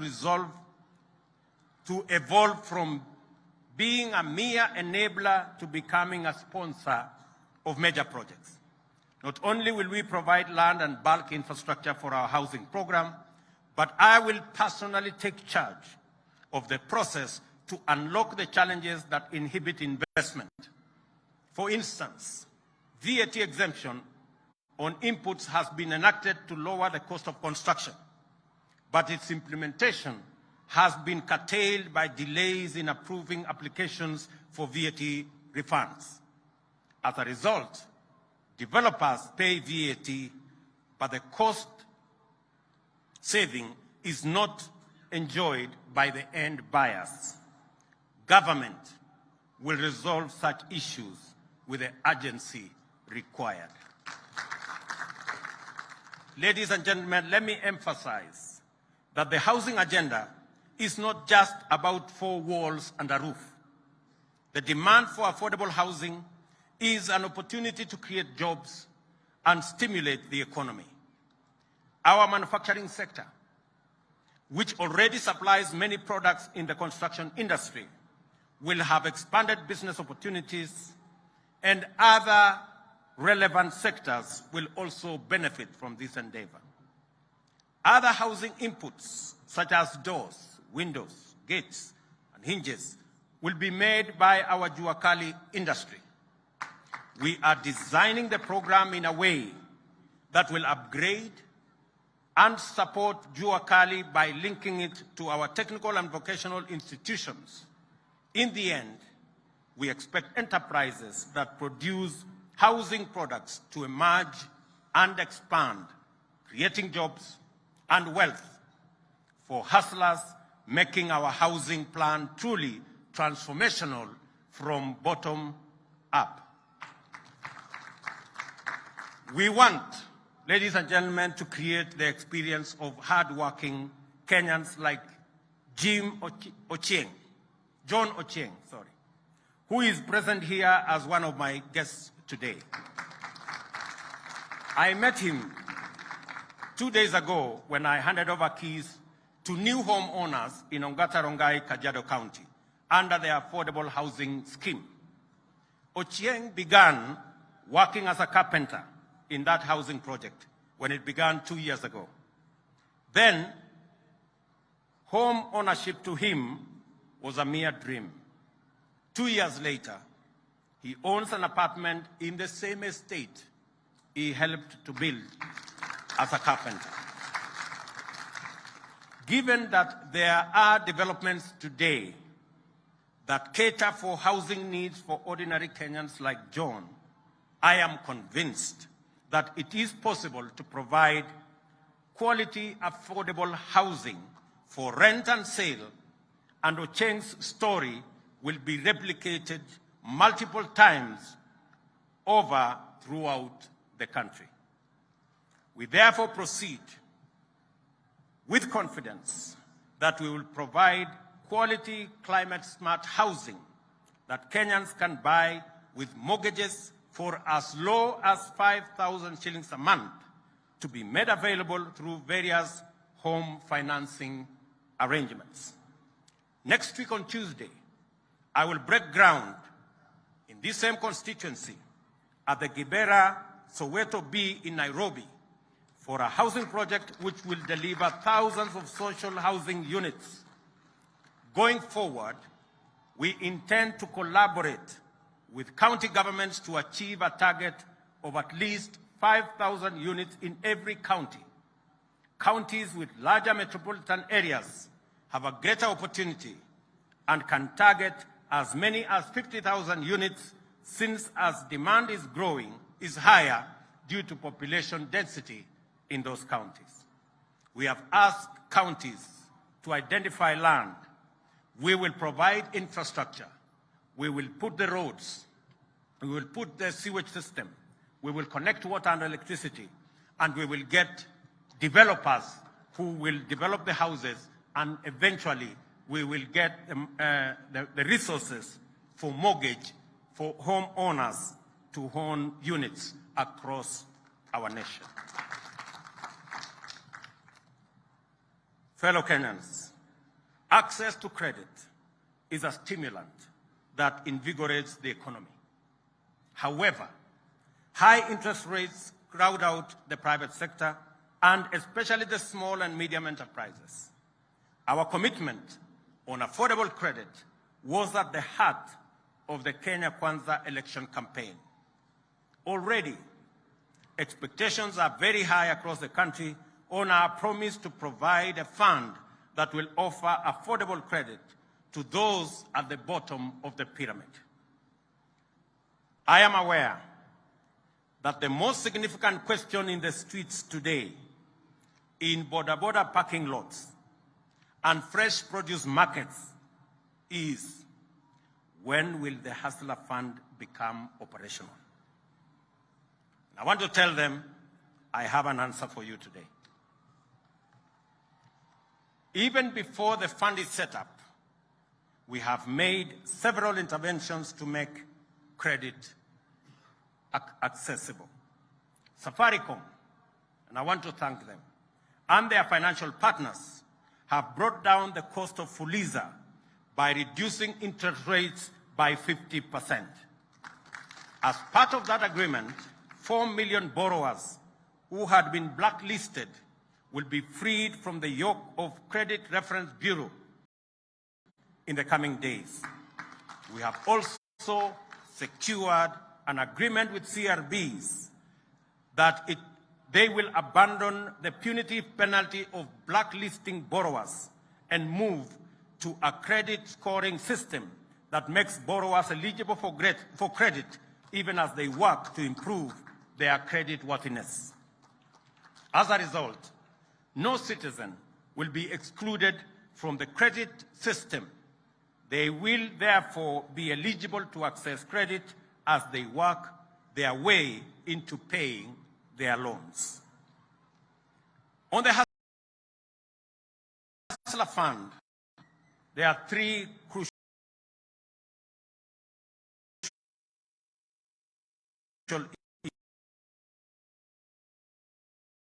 available under the Hustler Fund to small businesses on affordable rates being single-digit rates to individuals through chamas, groups, SACCOs, and cooperatives. All borrowers in this platform will not only access affordable credit, but they will also participate in short-term saving plan and long-term pension program. Every saving made by borrowers on this platform will be matched by the government of Kenya on a 2-to-1 ratio to a level to be determined by the program. And I will launch this fund credit and savings product on the 1st of December this year.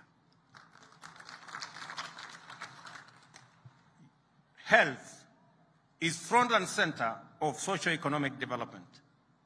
The failure of a health system undermines prosperity. Kenyan families spend a total of 150 billion in out-of-pocket expenditure on health services a year. mobilized from various sources including Harambes, WhatsApp and M-Pesa groups, loans, sale of land and other assets to pay hospital bills for loved ones. Also, many small businesses fail when owners fall ill and cannot work or divert money to pay medical expenses.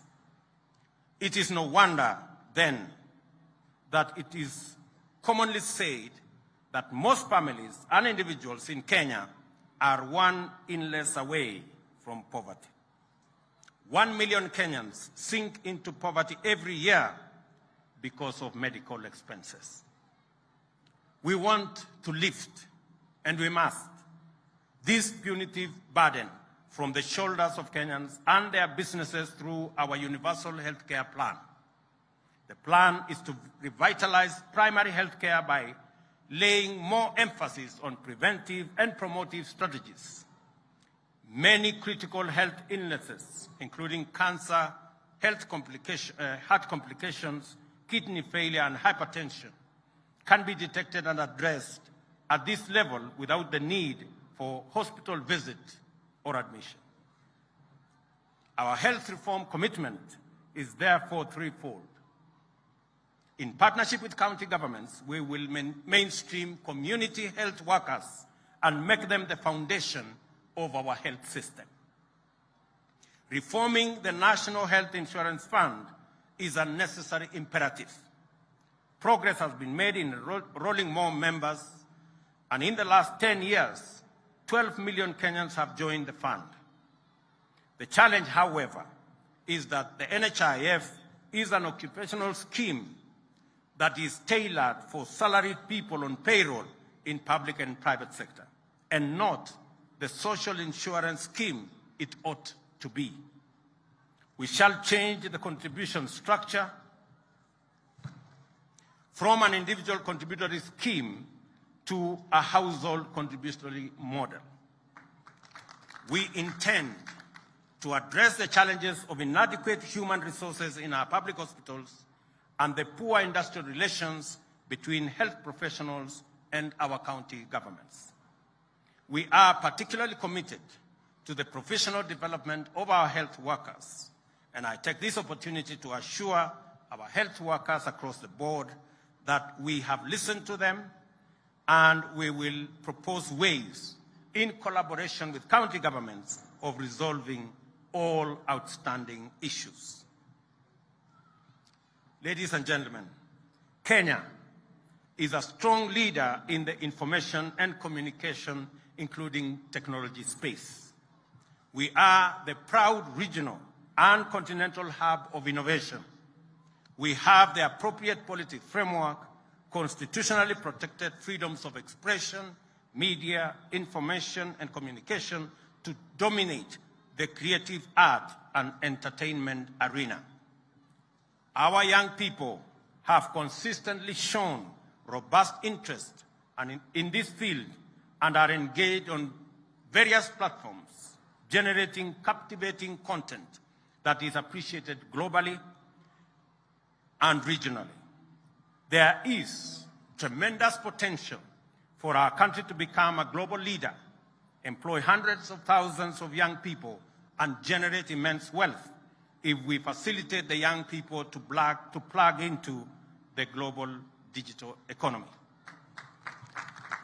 To achieve these purposes, the government is committed to invest in the digital superhighway and the creative economy, which will be enablers of transformation, productivity, and overall competitiveness. Over the next 5 years, the government will ensure universal broadband availability through the rollout of connectivity throughout the country. The laying of an additional 100,000 kilometers of national fiber optic network is expected to deliver this target, and already we are in discussion with the players in that sector. Government services shall be made available throughout the country at greater convenience to citizens through digitization and automation of all critical government processes. with a view to bringing at least 80% of government services online. Moreover, to bring more Kenyans, especially the youth, online for business, learning, entertainment, and socialization, the government intends to take measures to bring down the cost of calls and data. This initiative converges with the efforts to boost the creative economy and scale up cultural production and the arts industry. Our government is also committed to the establishment of more art and culture infrastructure, including theaters, music auditoriums, and galleries, and extensive refurbishing of facilities to expand space for artistic and cultural expression and production. The government is also firmly committed in investing in the robust delivery of 5 pillars of our plan for socio-economic transformation. This investment is undertaken in full recognition of our national values and principles of governance, as well as broader national interests and goals. They include policy and legislative interventions, regulatory interventions, our national security, justice, law and order, and our education. Ladies and gentlemen, there are parts of this country where personal safety and security are precarious and life expectancy is low. Poverty and the cost of living are high because markets and supply chains have been disrupted or threatened by insecurity in these areas. The well-being of residents in these areas is as paramount as that of every other citizen in Kenya. They too deserve to live and work in safety and dignity and to happiness without let or hindrance. And yet, terrorists, bandits, cattle rustlers, and all manner of violent criminals have held them back, extinguishing or deferring for far too long too many hopes and dreams as the rest of the country makes progress. It is time for this lawlessness to stop, and stop for good. Our government has undertaken necessary personnel realignment in the security services to facilitate the rapid achievement of our objectives in this sector. On my first day in office, I executed the instruments to actualize the financial autonomy of the National Police Service and have given the necessary directives to enable it rapidly achieve national security strategic objectives. These actions extend to the facilitation of the Director of Criminal Investigations to expeditiously resolve investigations to a standard that can support effective prosecution and secure convictions. The independence of the National Police Service is essential for its institutional credibility and efficiency, citizen safety and welfare, and effective maintenance of law and order. A professional police service fosters harmonious relations with citizens and communities, cannot be weaponized in pursuit of divisive or partisan agenda, and can never resort to disastrous policies like extrajudicial murder as part of policing. I believe we can keep this country safe and secure without tormenting our people. We can efficiently and effectively suppress crime, monitor and disrupt and apprehend criminals without abducting, torturing, killing, or causing citizens to disappear. It is time to retire these terrible tactics and professionalize our criminal justice system. That is why my government is taking strong measures to facilitate the enhancement of capacities along the. I have directed that immediate measures be undertaken to disband the Special Services Unit in the Directorate of Criminal Investigation, and with urgency, investigations must be commenced so that those found culpable are held to account. There must also be robust mechanisms throughout the police service to maintain high professional standards, scrupulous adherence to the rule of law, accountability for actions and decisions, and operational transparency. At the terminal end of this chain, the government has also undertaken its obligations to observe judicial independence while actualizing the judiciary fund, enhancing budgetary allocation to enable it to invest in infrastructure and facilitate the appointment of more judges, to expand access to justice.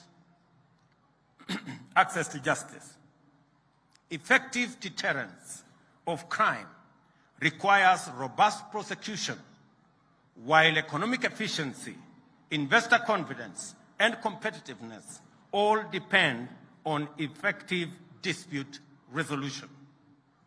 A well-resourced, independent, impartial, and thoroughly professional judiciary is indispensable for good governance, law and order, and is also essential for financial sustainability, transactional effectiveness, and business competitiveness. The institutional independence of the judiciary must be upheld at all times, and the independence of judges respected as the minimum gesture of the rule of law in Kenya. Ladies and gentlemen, the fight against corruption must be won.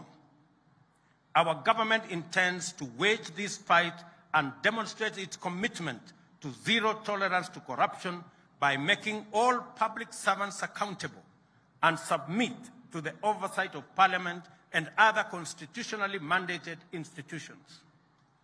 We are committed to the rule of law, fidelity to constitutional due process, and implementation of judicial decrees and orders.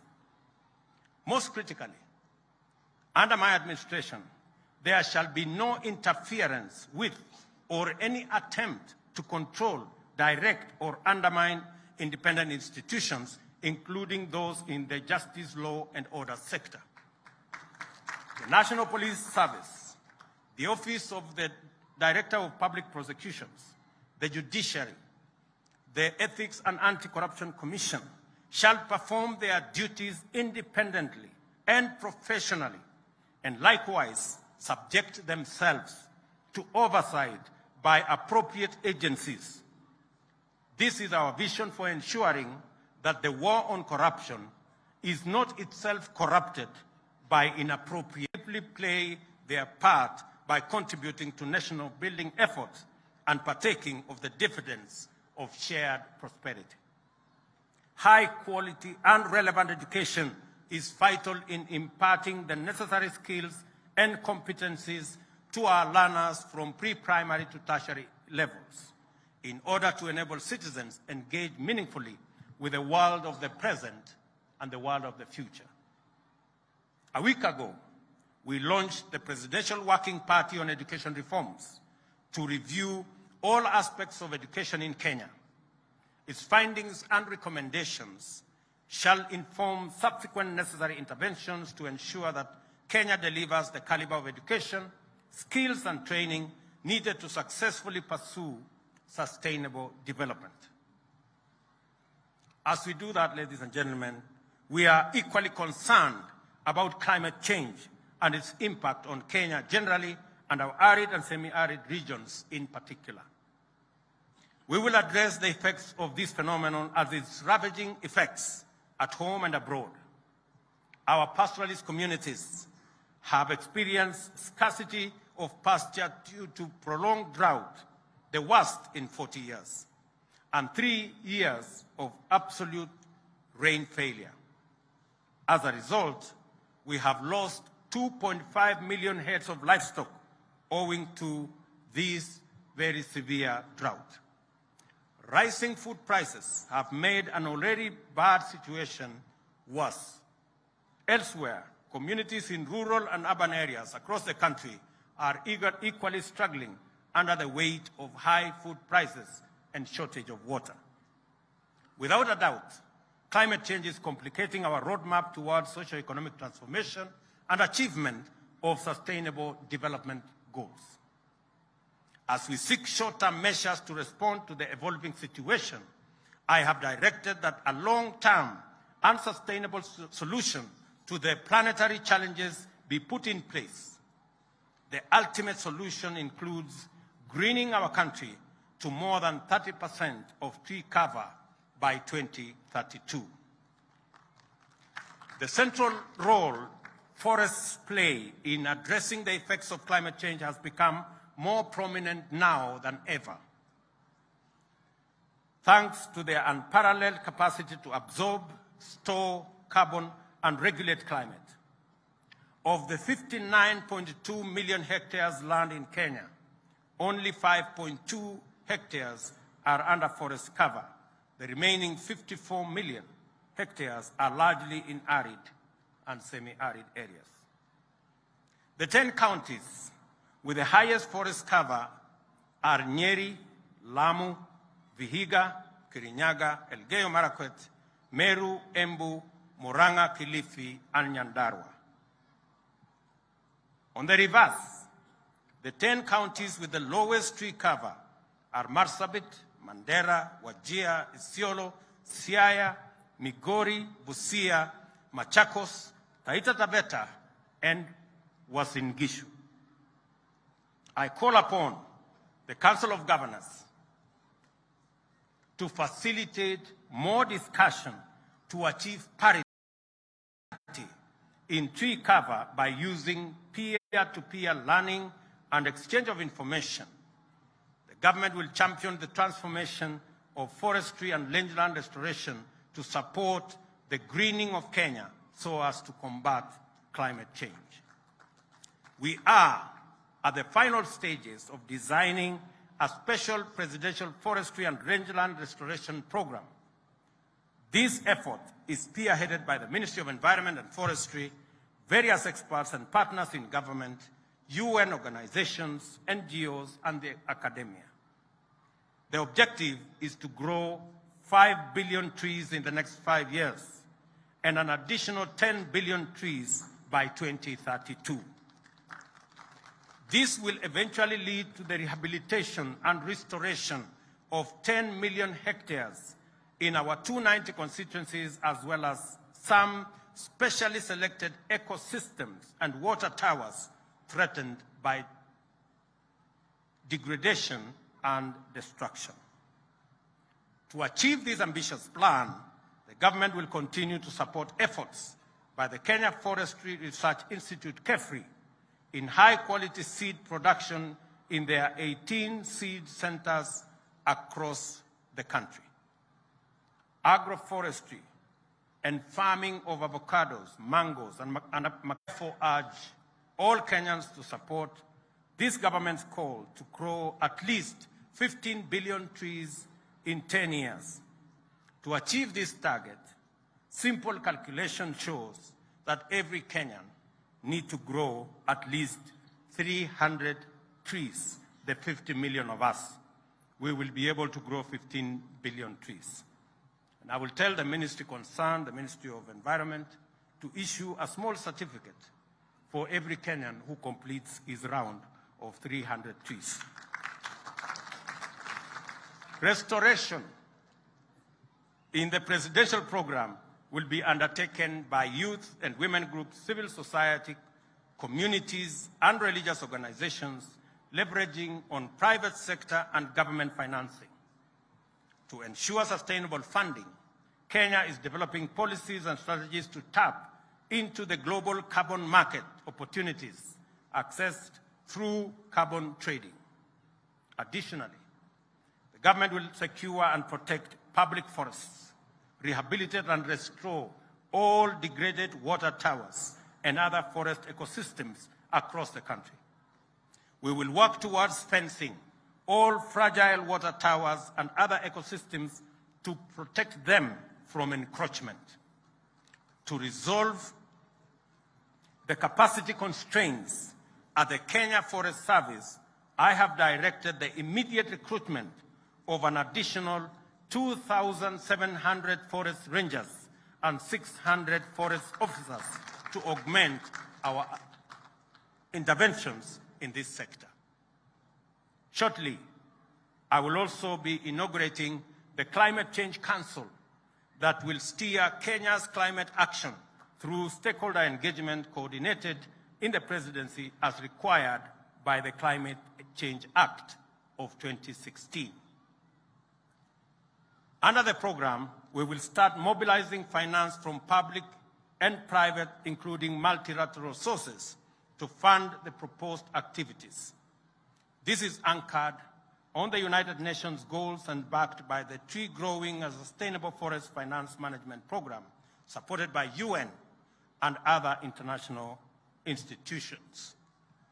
The program also responds to Kenya's commitment to help reduce global greenhouse gas emissions articulated in various multilateral environmental agreements and the United Nations Decade of Action on Ecosystem Restoration. Kenya will rally the globe towards more ambitious climate change action in next month's 27th UN Climate Change Conference at Sharm el-Sheikh in Egypt.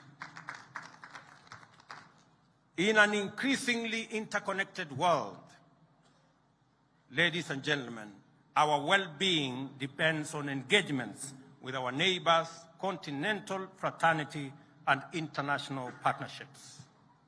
In all these areas, Kenya has continued to be a dependable ally, faithful friend, and effective partner, ever committed to a win-win bilateral as well as multilateral outcomes that achieve mutual gain for the benefit of humanity.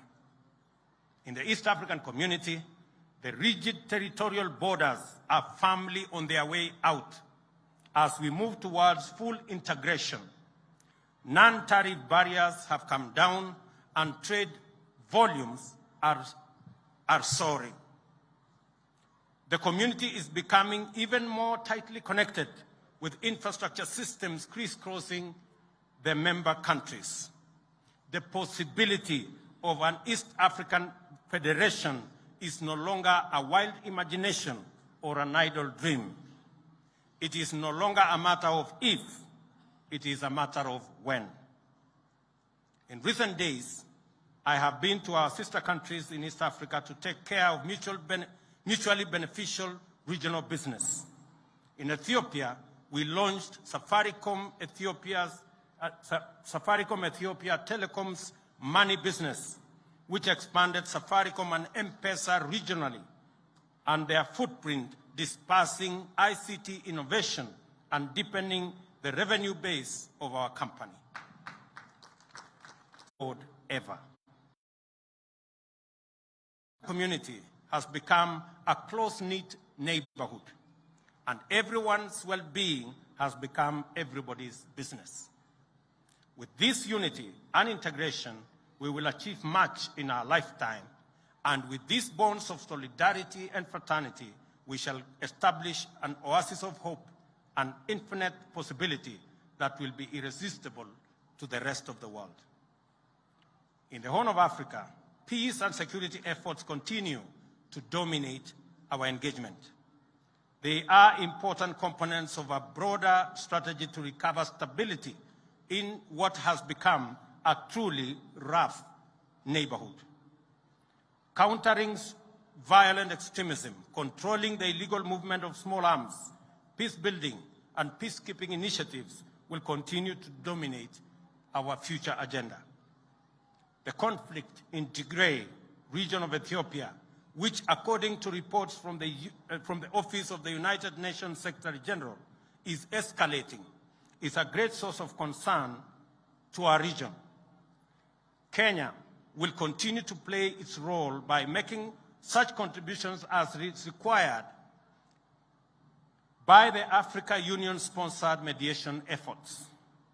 The sooner hostilities cease and a face-to-face talks commence, the better for our region. The region is experiencing its 5th season of severely low rain due to climate change. As a result, mitigation strategies, resilience-building initiatives, and climate change management programs have become urgent. The pressure on the capacity of regional states has never been greater.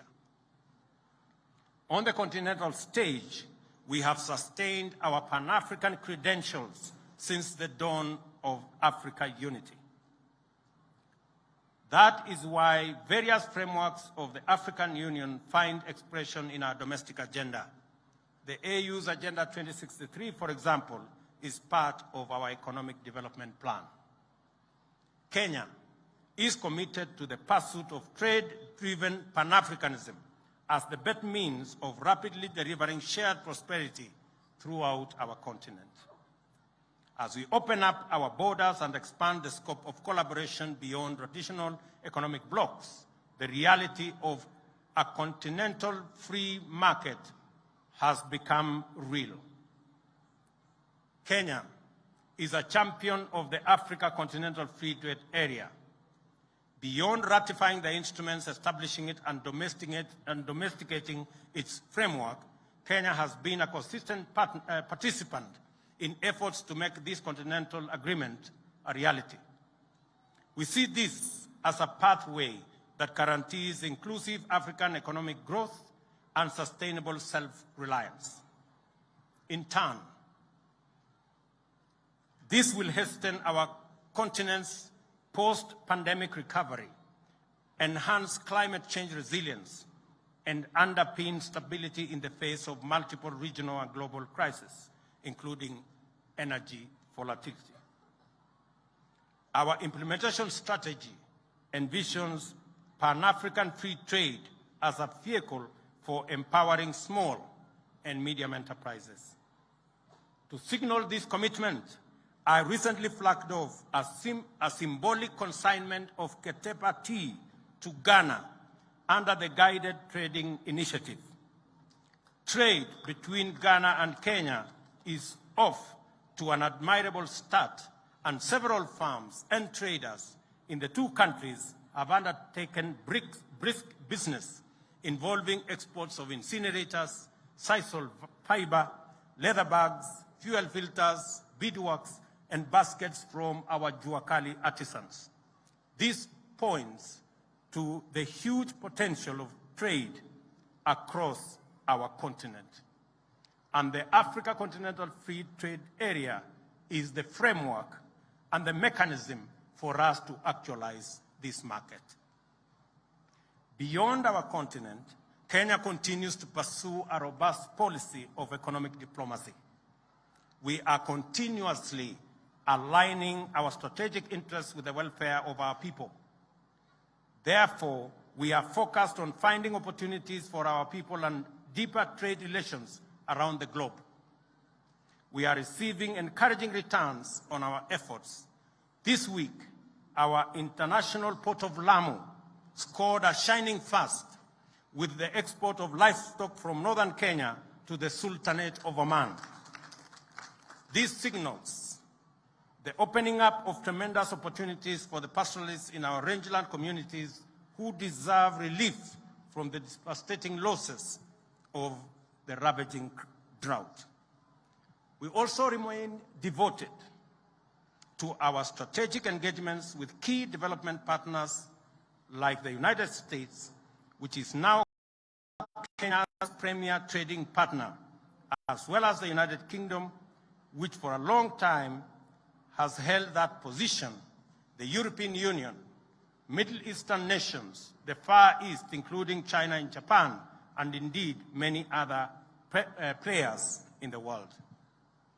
Kenya's diplomacy is deliberately shifting into emerging opportunities.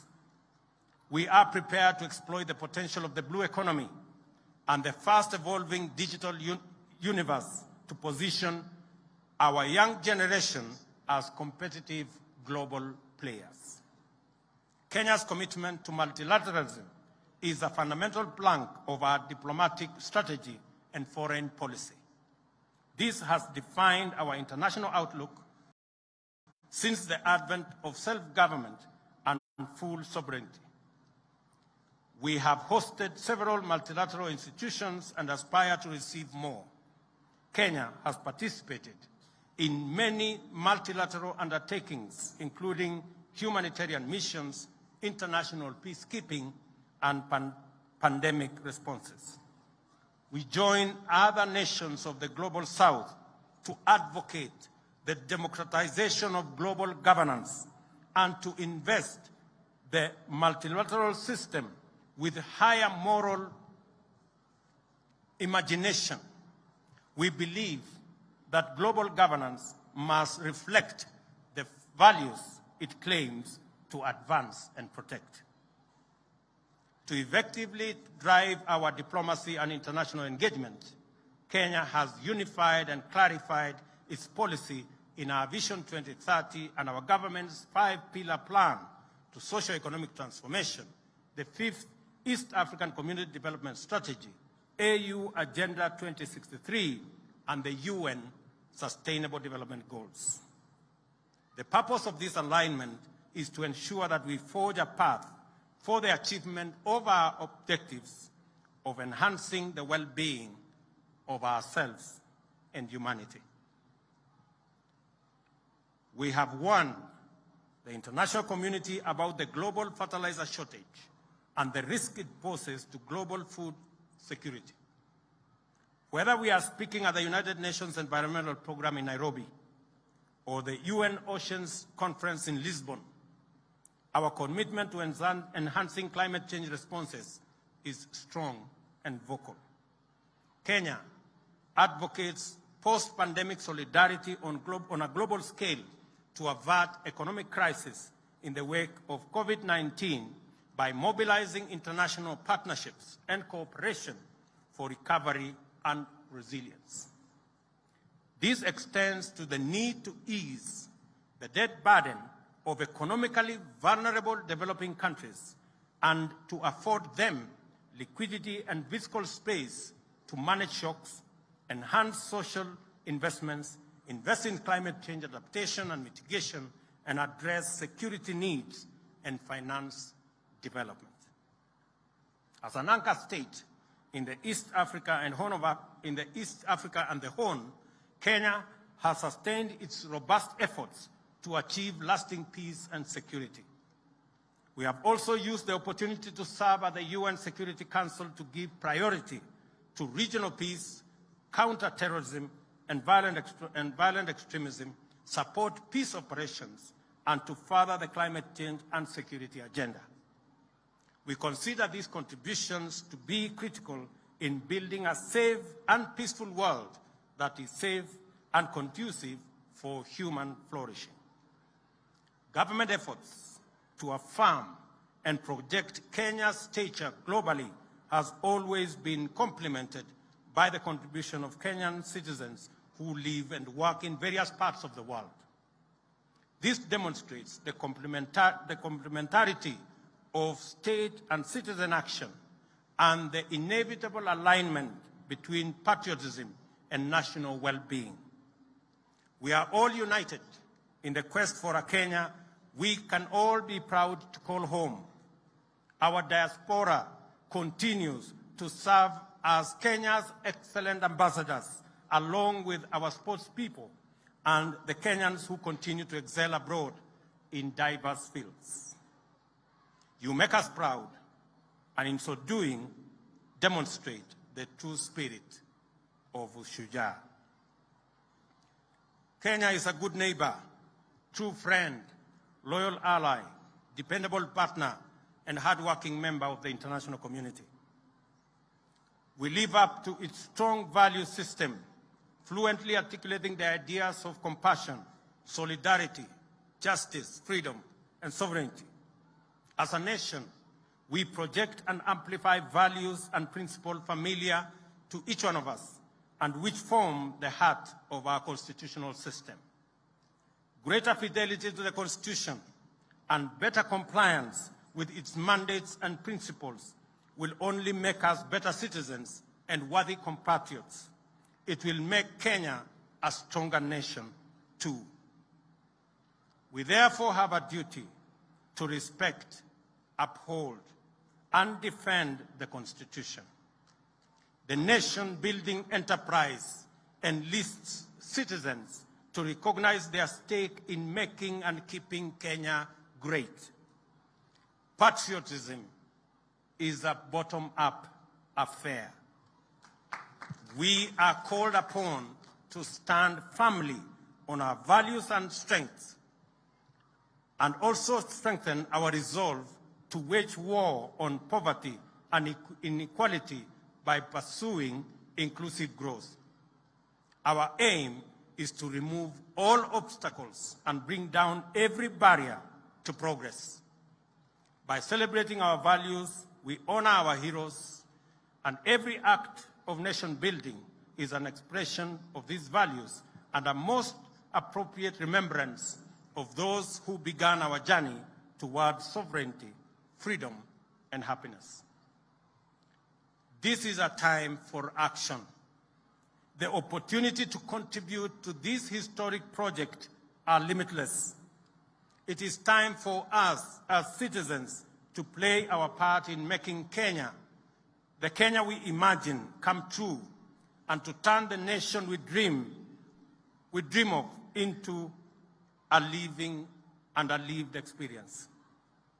This moment calls for the exercise of all our abilities, talents, gifts, skills, and strengths in pursuit